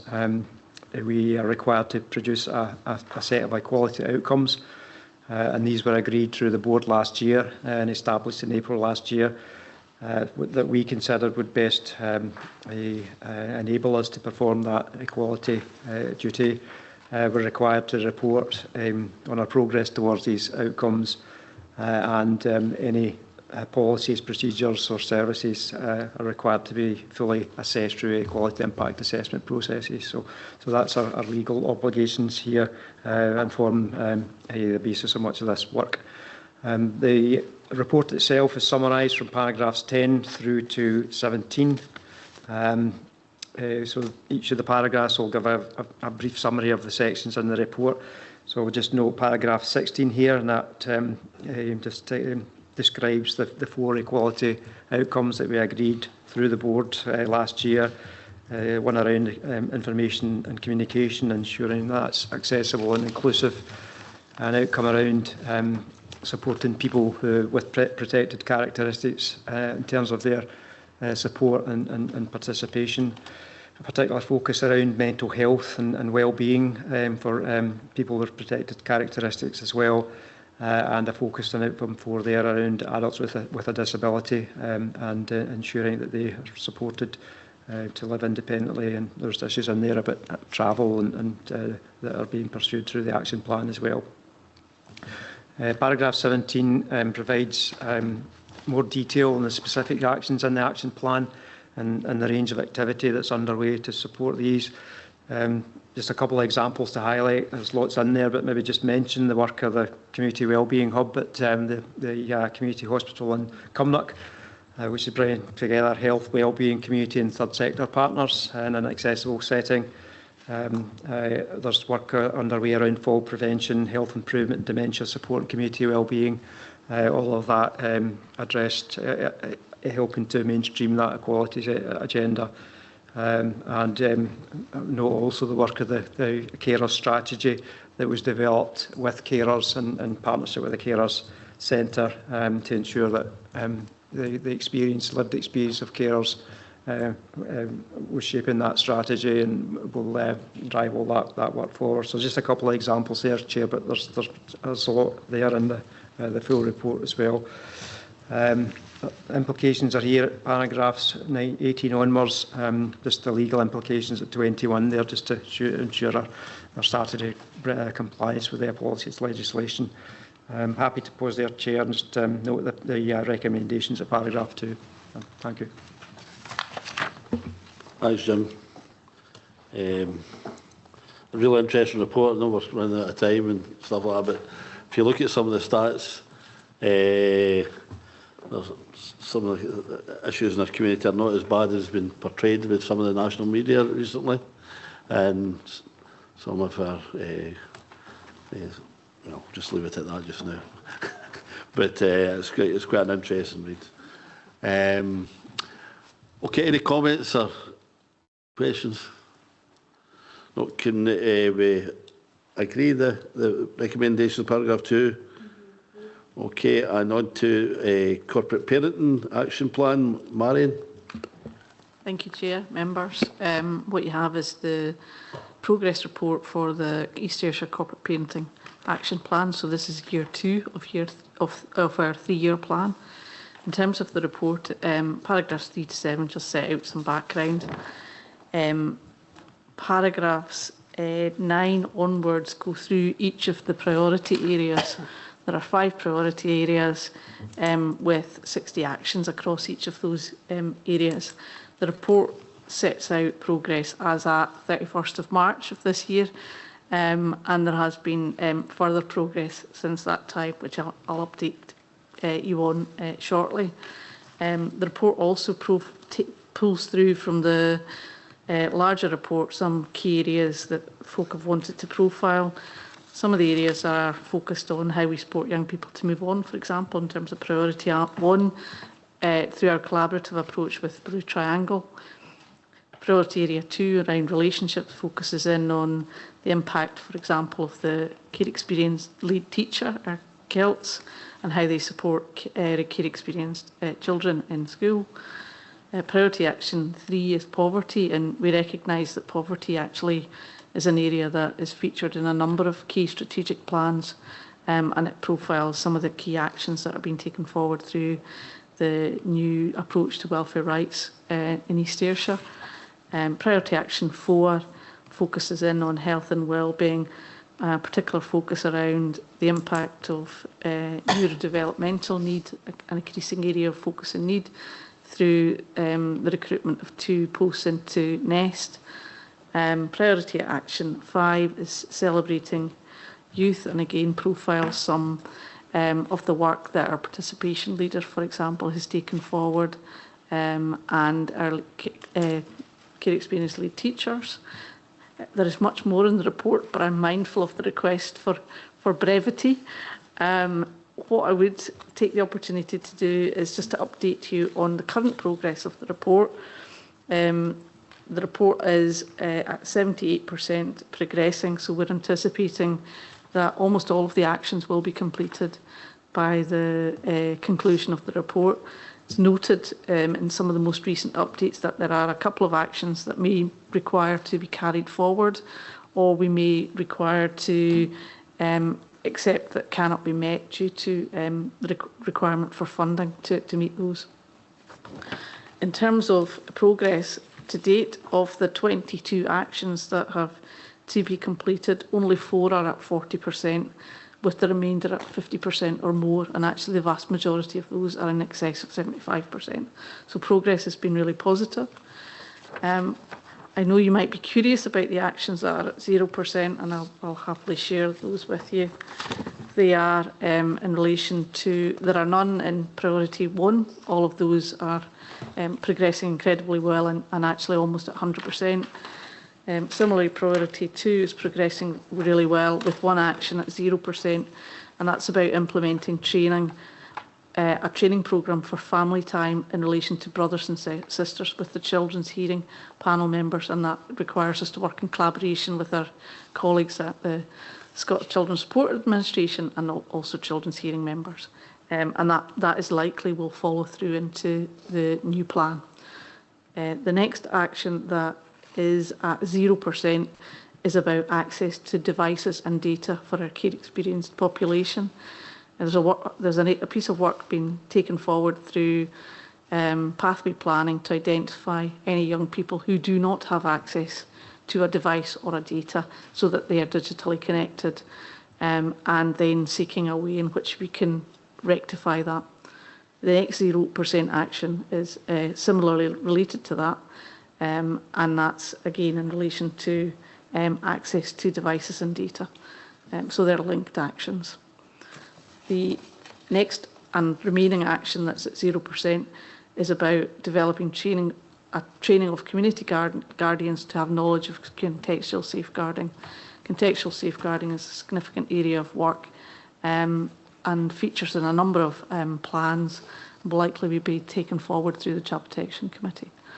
I'm happy to take any questions in relation to the report, and the recommendations, as always, are in paragraph 2. Thank you. Thanks, Marion. A lot in this report again, and if we ever do get and visit some of the actions in the communities, I certainly commend the Blue Triangle work that's done with young people.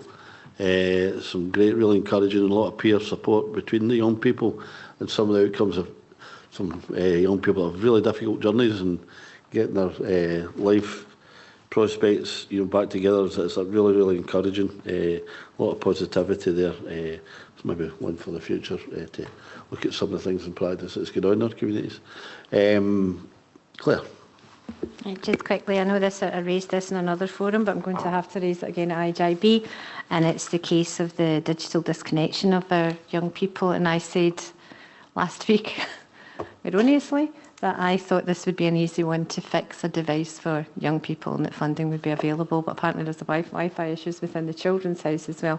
And but I just wanted it noted that it's such an important thing for a young person to have access to a phone or a digital device in terms of homework as well as connectivity. Thank you.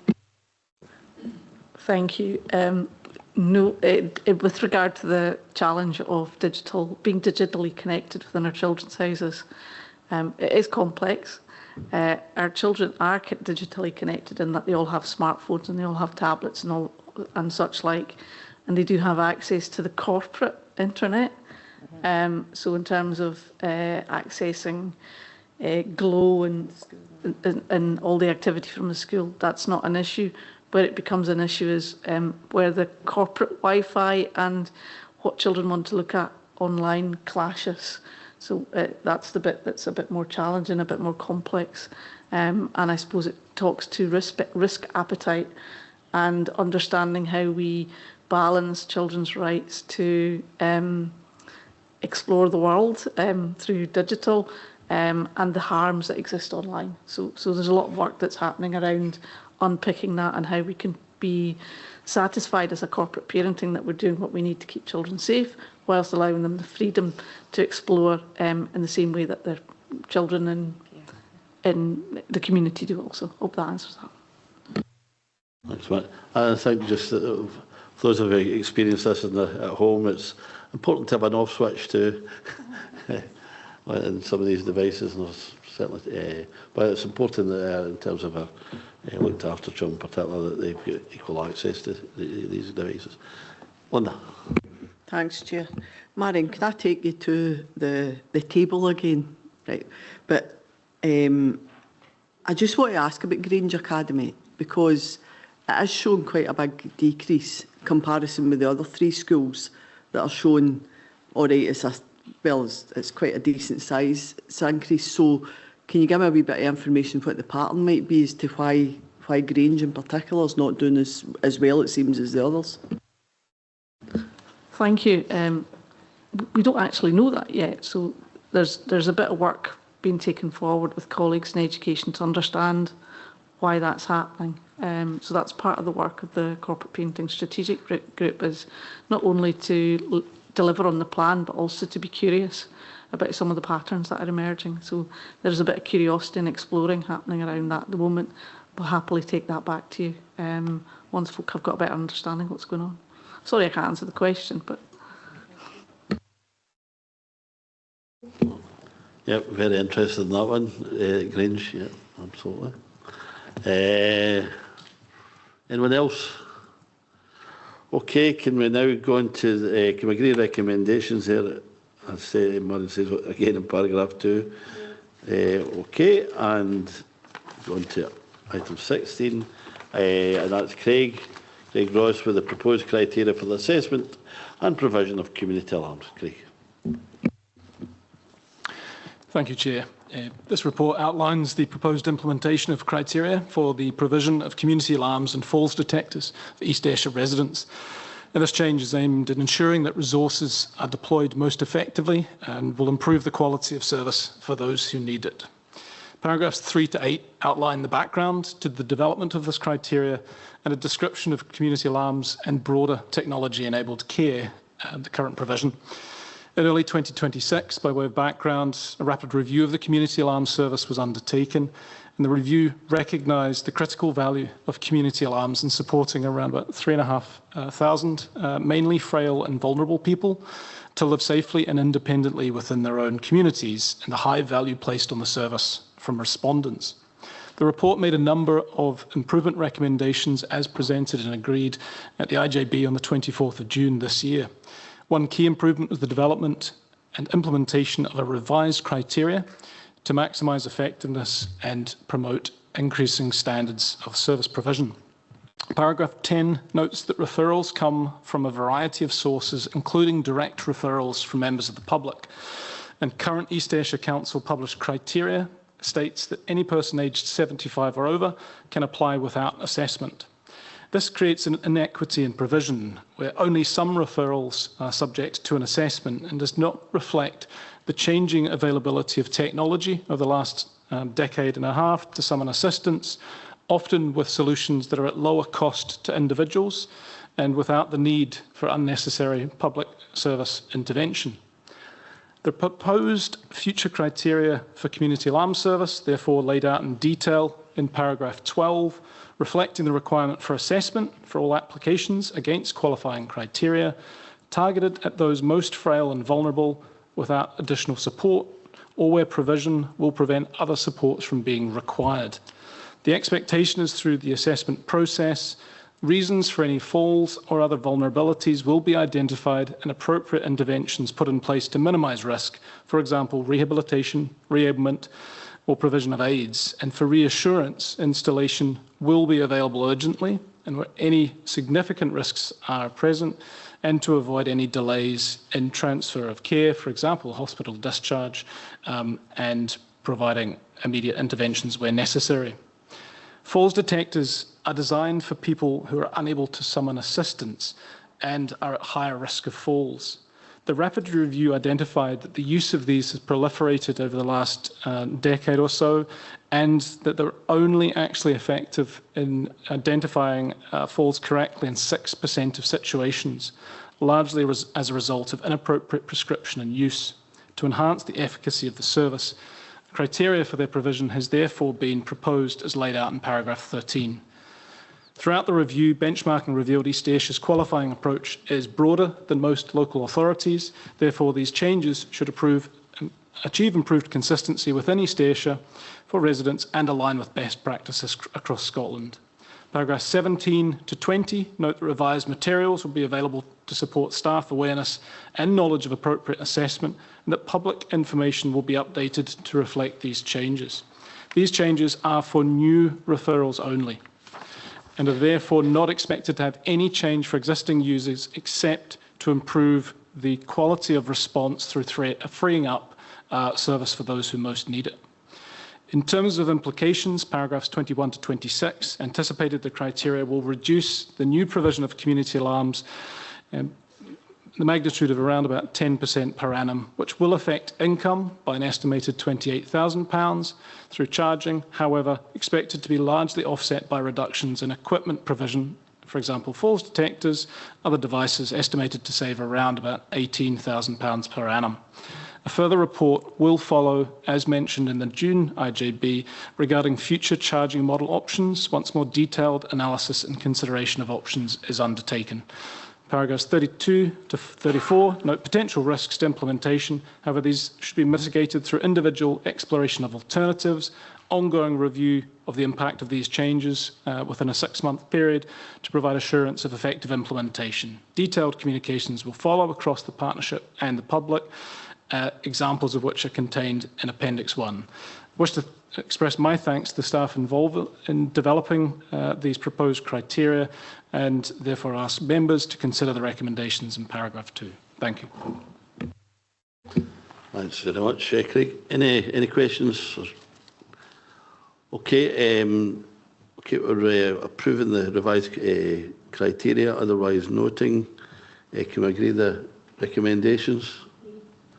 Okay. Finally, a suite of papers.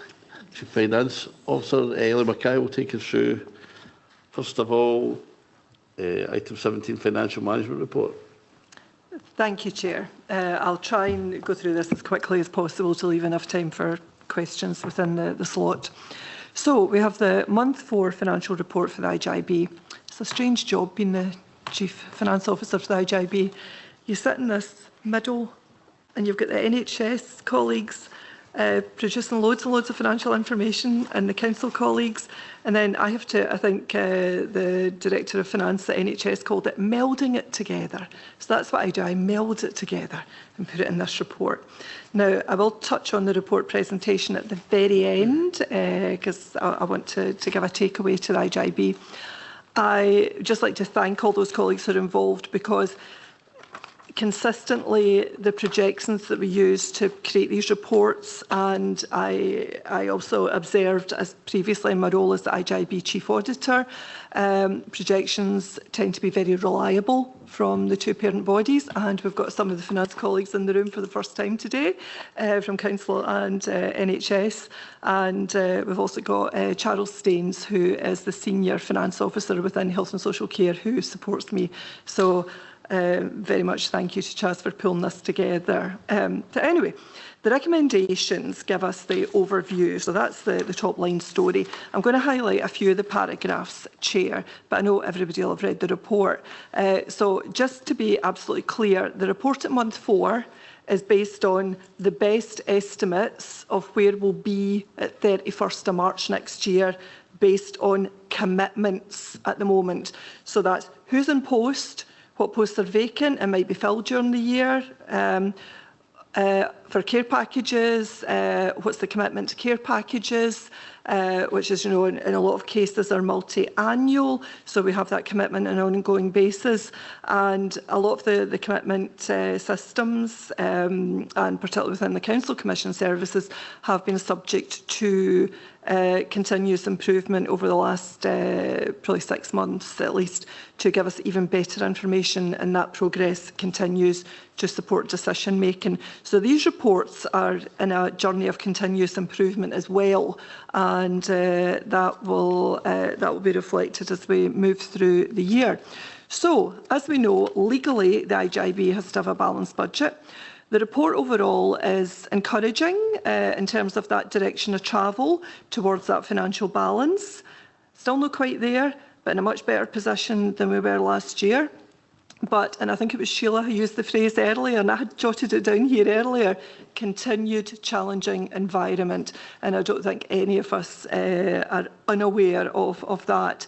So I would always caveat the projections by saying at any point in time something can happen in the world of health and social care that can have a huge impact on expenditure within our world. But at the moment we're trying to capture as much as we know about that world to inform this report. So we've added a summary table at paragraph 3 which shows you where we were at the end of last year, where we were at month 2, which was the last public report that was made to the IJB, and where we are at the end of month 4. We monitor the position on a much more frequent basis than that. So please, you'll be pleased to see that the improvement journey continues. So in month 4, we're in slightly better position overall, and particularly on the council's projected overspend. So paragraph 5 also highlights how much our total budget is. So we shouldn't forget that we have a huge amount of resources in order to deliver services, albeit that demand is the thing that makes it very challenging for us to achieve financial balance. So we have a total budget at the moment of £388.351 because we always have to be very precise in these reports. So nearly 390 million. It changes slightly due to techie accountancy things during the year, so and we explain that in the tables later on. In terms of some further background, I would highlight paragraph 10 summarises the positions set out in the paragraphs above with regard to lead partnerships. At the moment, within the, you'll have seen at paragraph 3, NHS has actually got a projected underspend at the moment. And I think, as I've said before, underspend can be as of much concern as overspend, because that means stuff's not getting spent that you expected to get spent to deliver services. So, within the NHS budget, we have a number of underspends. Most budget lines are in underspend due to vacancies, primarily due to vacancies. But primary care is still reporting an overspend, and that was the position at period 2, month 2 as well. So we now need to seriously, we have started to seriously pull together arrangements for a recovery plan for primary care. We've had meetings this week. Eric and I have met with the other Chief Officer in the North, Chief Officer in the South is, I think, on holiday at the moment. We've met with the Director of Finance, NHS, other finance colleagues, and with the 2 other CFOs, because that recovery plan will need to be agreed by all the IJBs, by the 3 IJBs, so that we have a consistent approach over Ayrshire. So we have another meeting on Monday, also with Alexia Pello, who's taken on a new role within primary care as well. So we are working at pace to bring this together, and we'll report back to the IJB in the usual way, and we will be looking for that document to be approved. But pace is important in order to remedy that position.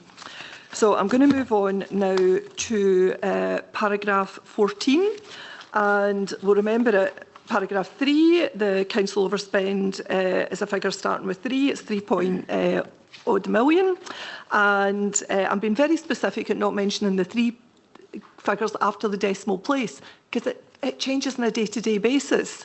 But at period 2, the council overspend started with 4. It was 4-point-something million. It's now 3-point-something million.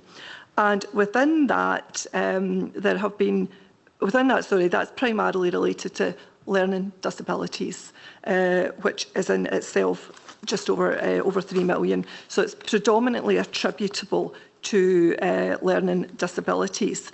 And recently, there was a small number of packages which are referred to in paragraph 14, 4 packages that were accelerated. Council Commission Services applies a very strict escalation process that goes up the various levels of management up to Council Chief Exec, and then potentially on to elected members, where additional funds may be required to honour statutory commitments that are required to be made, and that has actually happened for the first time. It's we're in a live environment with that. Pre-agenda was this morning for the Council's Cabinet. Council's Cabinet meets on 2nd of September with consideration to be given on a one-off basis to allocate an additional 410,000 to the IJB budget to fund those 4 specific packages. So, and that also will inform that helps us to inform pulling together the budget for 27-28, as does all the learning from managing demand. So I just wanted to pull that out just to say in terms of how the Council Commission services are continuing to deal with that pressure in that area. I will then move on to I think I've mentioned lead partnerships. I'm trying to make sure I'll even have time for questions, because I think there's inevitably usually questions in terms of that financial position. If I go on to savings, and that's from paragraph 19, and that's supported by appendices 4 and 5. The Council savings, Council Commission services, the savings related to that, as you know, were 10.443 when the budget was set on the 31st of March. And that is just over 7% of the Council's Commission Services budget. The NHS savings increased, it was last week we were advised of that, so that has gone up from 321,000 to 759,000, and that's reflected in Appendix 5. At the moment, that is those savings, the indication is those NHS savings have been achieved within the overall projected underspend for NHS in the year. So in terms of the Council savings, the 10.443 million, good progress has been made. I sit on the Council's task force, as does Eric. I see this on a weekly basis.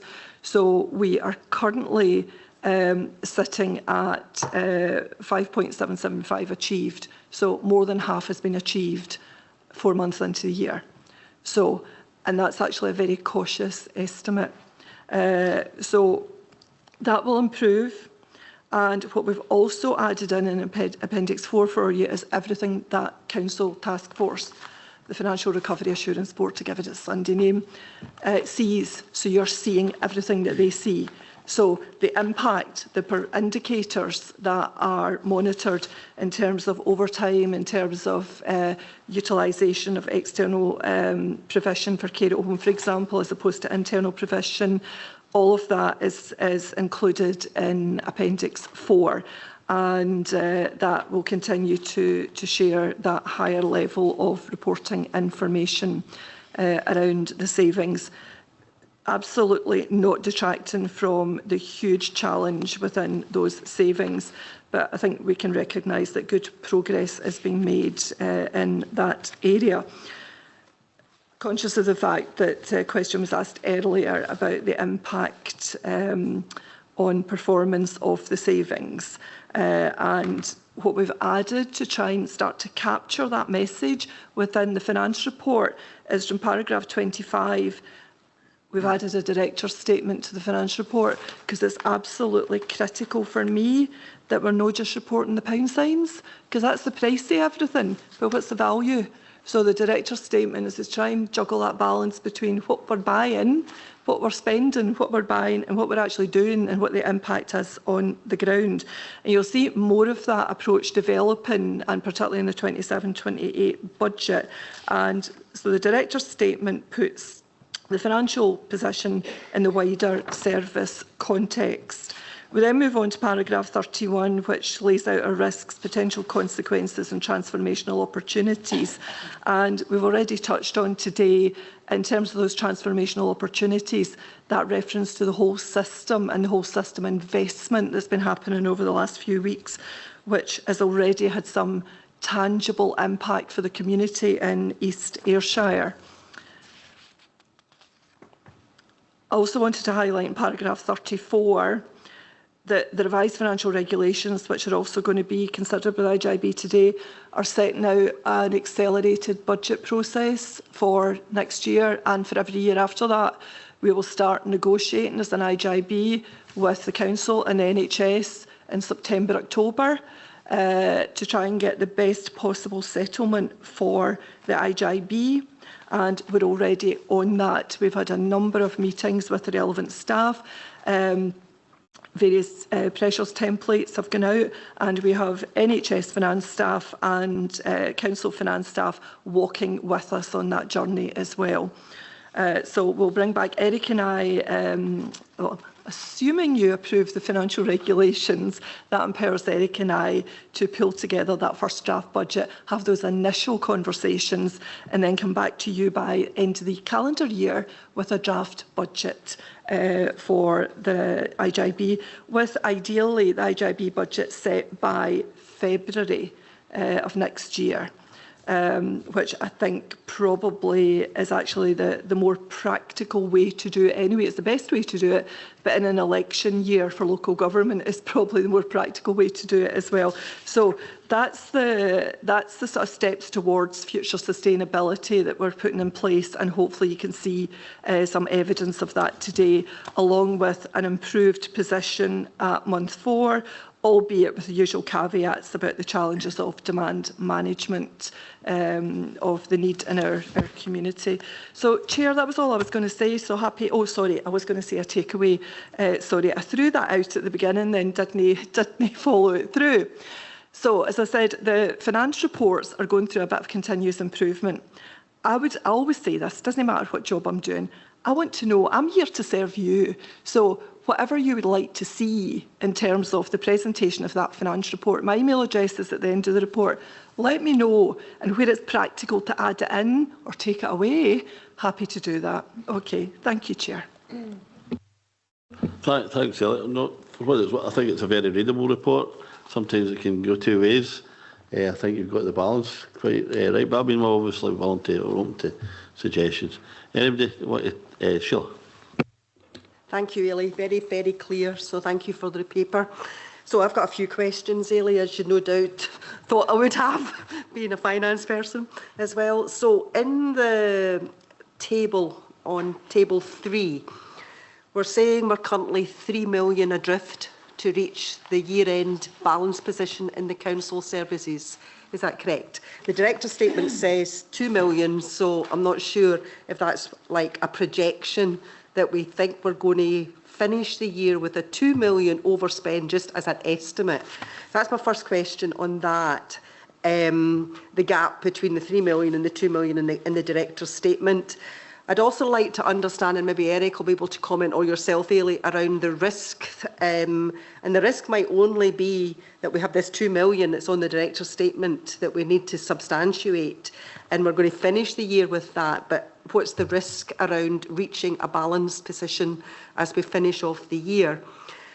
My other concern is around recurring and non-recurring savings. We need to reach financial sustainability in a reoccurring basis. So I'd like your thoughts around where we're at with that, around savings, the split of the savings between recurring versus non-recurring. And the one issue that, and I know Jenny's not on the call, but we did talk about it on the NHS side. I know we've got a fairly high underspend on the NHS side, and I know we have a savings plan there. But Jenny, and you probably would comment as well, we're not recruiting all our nurses just now. And we have an issue here, and that's one of the big reasons why we are underspent. So maybe yourself would speak about that. So I think it's mixing up the position just now, because we've not got the recruitment there just now it's impacting the NHS side, and I know Jenny is very, very concerned about that, especially with some of the transition and transformation work that we're doing. Yeah. Chair, through you, if I take the queries first, and then my much more capable colleagues can comment on the provision on the ground. I'm well aware of the issues that were mentioned, Sheila. The 3 million versus 2 million is a presentational thing, and we will change that the next time. The 3 million is the council overspend, the 2 million is the net effect once you take off the million from NHS. So it's a bit of a false 2 million, I suppose, to a certain extent, but that was us that gave Eric that figure, so apologies, Eric.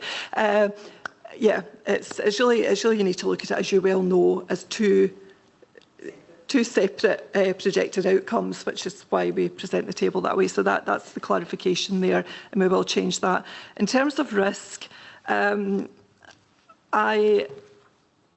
am assured from the conversations that I have with colleagues that risk is very much embedded certainly on the apologies, I'm going to focus on the council savings because that is the significant level of savings. I haven't had the same level of conversations of the achieved savings across the NHS budget because it's not the priority for me at the moment, as I'm sure you'll understand. So on the council side, I am assured that colleagues who are implementing the savings on the ground are implementing them with a view to sustainability, and they are not one-offs.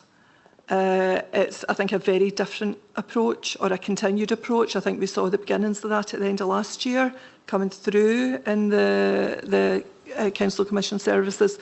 There has been very much that approach, and that's partly why we added a bit of the indicator information in with the savings table, so that there was a wee bit more context for the IGIB to understand the monitoring and to see that this isn't a one-off. This is changing the balance of care provision, external, internal, getting on top of sick absence and the impact on overtime, and very much bringing the care packages into line with the intervention policy that was agreed 2 years ago by the Council in terms of critical and substantial. And there's a number of care packages, and there's a dedicated team that are working on that at the moment at pace. So certainly the intention is for that to be sustainable. I would say again, there's a huge caveat that demand management is the trickiest part, I think, of managing health and social care. So you could have an incident that happens, you know, for example, maybe in Marion's service area, with children and families, or you can have more people arriving, older, learning disabilities, that, you know, arriving unexpected perhaps within the community, that can swallow up the savings. And that's just, you know, we're all aware of that. But certainly the savings that are listed in the appendices, the intention is that they will be done on a sustainable basis. And that's informing the work that we're doing going forward. I would also say, and my great passion is about risk appetite and the appetite to do things differently. And actually that was reflected in the Chair's report today. And Sheila, you'll remember from that paragraph previously when you were Chair of the APC, in terms of doing, it doesn't actually use the phrase risk appetite, but that's what it's about. And it's about having the courage and being bold to do things differently. And around, and the next paper I've got today actually touches on that today in terms of the national report. Sorry, I'm aware of the fact I'm talking too much, which is I try to hold myself in from doing that too often. So recurring and non-recurring savings, I think we've touched on that, haven't we, in terms of the risks around the savings. And yes, I'll leave the vacancies and the impact on professional nursing standards to my much more capable colleague in that area, Darlene. Eric, you want to come in first? Yeah, if that's okay, Chair. Thank you. So I guess the Director's statement is in addition, we can, you know, customise that and change it accordingly. The 3 versus 2 million isn't a discrepancy, it's how the budget should be treated as a combined budget when it comes in front of the IJB. There's a significant single financial recovery plan in there. We previously had 3, we've unified it into 1. There's 25 items within that, and almost all of those are recurring. So it's back to what I said before when you asked the question about the annual performance report. The aim is here is to deliver recurring, sustainable funding and savings that get us to a place where we can live within our means.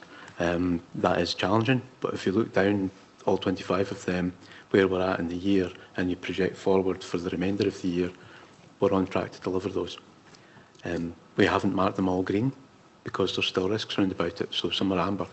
But if you're looking at the key ones in there, there's progress that reflects where we're at in terms of the statement that's there and the broader financial recovery plan and the monitoring report. NHS underspends, Deline will come on to this, they're not concentrated in any one area, so they're spread across community nursing, the community hospital, addictions, mental health, learning disability. Some of that's been recruitment. There has been scrutiny around about recruitment and vacancy monitoring as you would expect there to be. We haven't been particularly holding posts. If you're looking at areas where we might have risk, we have held some of the allied health professional posts because of the transfer between community and acute, and also to make sure that the complement and establishment are completely matched up there. But we've not been deliberately dragging posts or holding posts where there are critical frontline posts. So just to give you assurance around about that. And we signed off quite a few in those particular areas that had come through with business cases just last week. So they should move forward. Part of the underspend on the NHS side is in relation to the reduction in the working week as well. Is that it? Darling? Thank you. So just to give you assurance, I've had conversations with Jenny Wilson, our Executive Nurse Director, regarding the underspend and the concern about the I suppose the safety and the potential impact that would have on frontline delivery. I brought it up out with the IGIB meetings, at our finance meetings, and I've had real good reception about making sure that we're not holding posts, as Eric's saying, so that's not the case. We've had many last week signed off at scrutiny. So, but definitely is my role within the partnership as lead nurses, ensuring that quality, safety, making sure professional standards are maintained, to which I would say there are pockets, as Eric's saying, where we are giving increased support just now.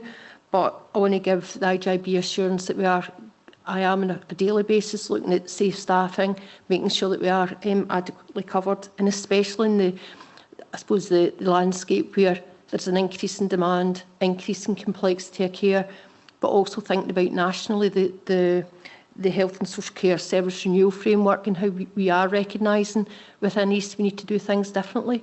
It's not just about the way we've always done. We need to think differently about how we need to do now and going forward in the future.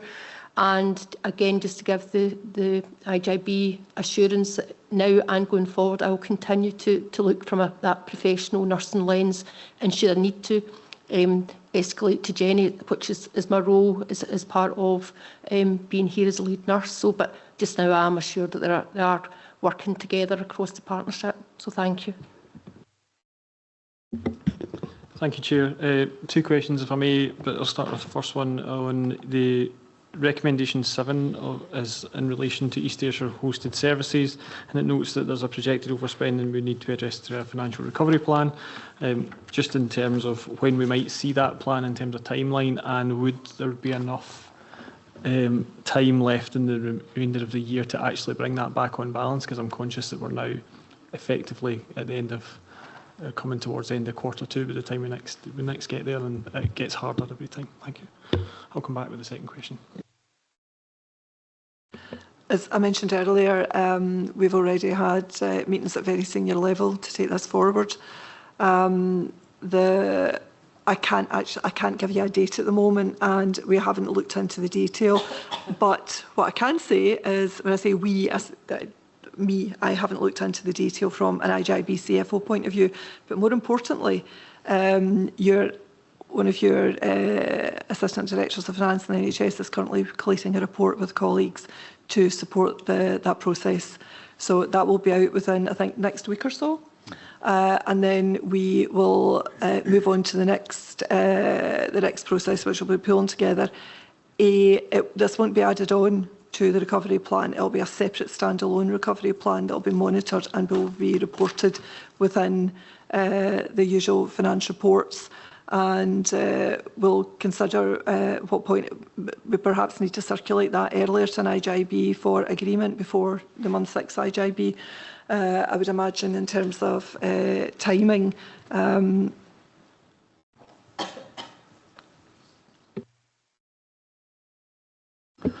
If I can just add to what Ellie's saying there, we've uncovered this as an issue. We need to go through it line by line with the managers that are involved in it to understand if there's anything in relation to phasing in here that might affect that during the course, and changes to how the whole contract's been managed in recent times.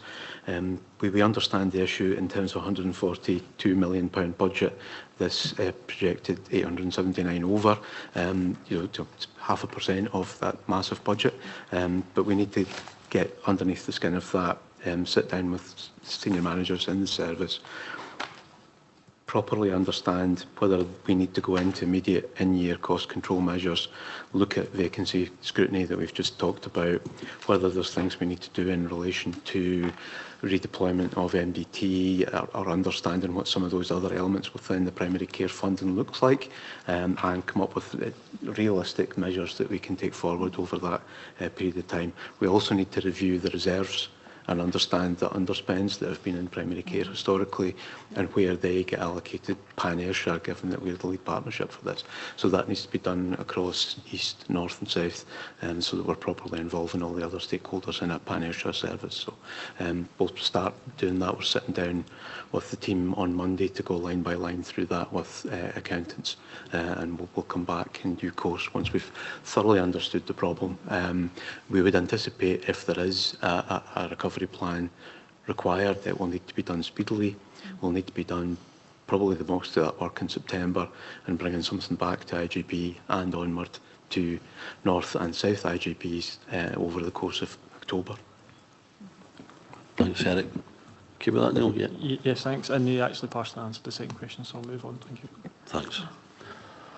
Okay, so we've got our two reports there, Ellie. Next one, sorry, before we leave that one, can we agree the recommendations of paragraph 2?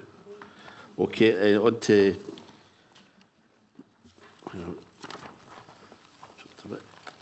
18. Yes. Just very quickly, Chair, this report I've brought up to the IGB for information.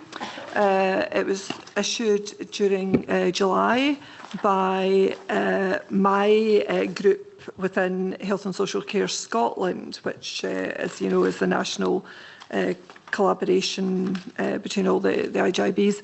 The IGB Chief Finance Officers have their own specific section. We were consulted on the report and we contributed to it. You'll recognise all the issues that are raised in it. It's all the challenges being experienced during 26-27 budget. The report was prepared for an audience that was prepared for Scottish Government. And then we were encouraged to share it with our IGBs. So what I would say was it will probably be of particular interest to those who sit on other national forums, and certainly intended to be something to support negotiation lobbying. So I don't want to say any more on it. Everybody will recognise the issues in it, which I think we've probably ticked off every single one of them in our conversations today. Thanks, Phil. I've got COSL on Friday. COSL leaders it's coming up there, so maybe use that that forum there. Okay. Any questions or points? Can we agree the recommendations? Final main paper is IGB Finance Position 26-27, Nelly. Yeah. So we're saving the most exciting one to last, aren't we? So everybody loves a set of financial regulations. I did say I wasn't going to repeat the phrase I used at pre-agenda, but I will. I'll call them the necessary evil. We do need them, and what we've done with them is to try and make them a wee bit more digestible, a wee bit more accessible. They're a wee bit shorter. There's a limit to what you can strip out of them, unfortunately, but anyway, they're a wee bit shorter. I think they're an easier read. So I'd summarised at paragraph 8 the main changes that were made. So it's about further clarity around roles and responsibilities, and particularly actually reflecting the role and responsibility of the Audit and Performance Committee lifted from their terms of reference, which it was a wee bit silent on before. So I have also reflected, added a bit in about the IGB's role in terms of considering the external audit reports, and we're just going to tidy up, a wee bit of tidy up around that process on both sides, and we've discussed that this week with external audit. So we're in an agreed position, which is probably as well. I'll tell you what the agreed position is. So any reports that currently don't go to the APC will now go to the APC by email in advance of an IGB, so that we respect the oversight function of the APC. So that's one of the main operational changes. So the consultation, the financial regulations have been reviewed as well by the Directors of Finance in both the Council and the NHS, and agreed with the interim IJB Chief Internal Auditor. So, Chair, I don't think there's much else to say on that. These tend to come into their own when you have to check them against sort of activity. So there's nothing significant in terms of the operations of the IJB that I feel I need to draw attention to. Okay. Okay, thanks for that, Ellie. Can we agree the recommend? If there's no questions on that, can we agree the recommendations? I think it's a pity these three papers here are really important, and I know we're over time. They're really important papers to us, and we need to take time over them. And thank you for it, Ellie. You make it really very Thank you, readable. Chair. It was, I'm always happy to take questions. The email address is there, so please, and there's no such thing as a stupid question because I ask them on a daily basis. So please come and ask for clarification or any queries. Okay, the rest of the papers, there's two governance papers in the form of the Audit and Performance Subcommittees in May and June. Just for noting, we've got AOCB, if there's anything in AOCB. Oh, there is. There's an extra IJB meeting to be held in September for the annual accounts, just to note that. We'll give you more information on that. There's, just to note that the next two meetings are 16th of September, 2 o'clock in the Council Chambers, a development session, and the 28th of October, again, the next full meeting of the IJB. Before we leave, can I just thank Moira? This is your last meeting, and glad to see you. Just thank you for all your contributions, much appreciated, and understand your statement of the CVO, so we'll no doubt see you in that capacity there. Okay, can I just thank everybody for their attendance? Sorry for the start as we're trying to record these meetings, and our first one. Hopefully we'll run smoother the next time, but never say never. And just thank you all for your attendance. Thank you. Stop recording. Thank you.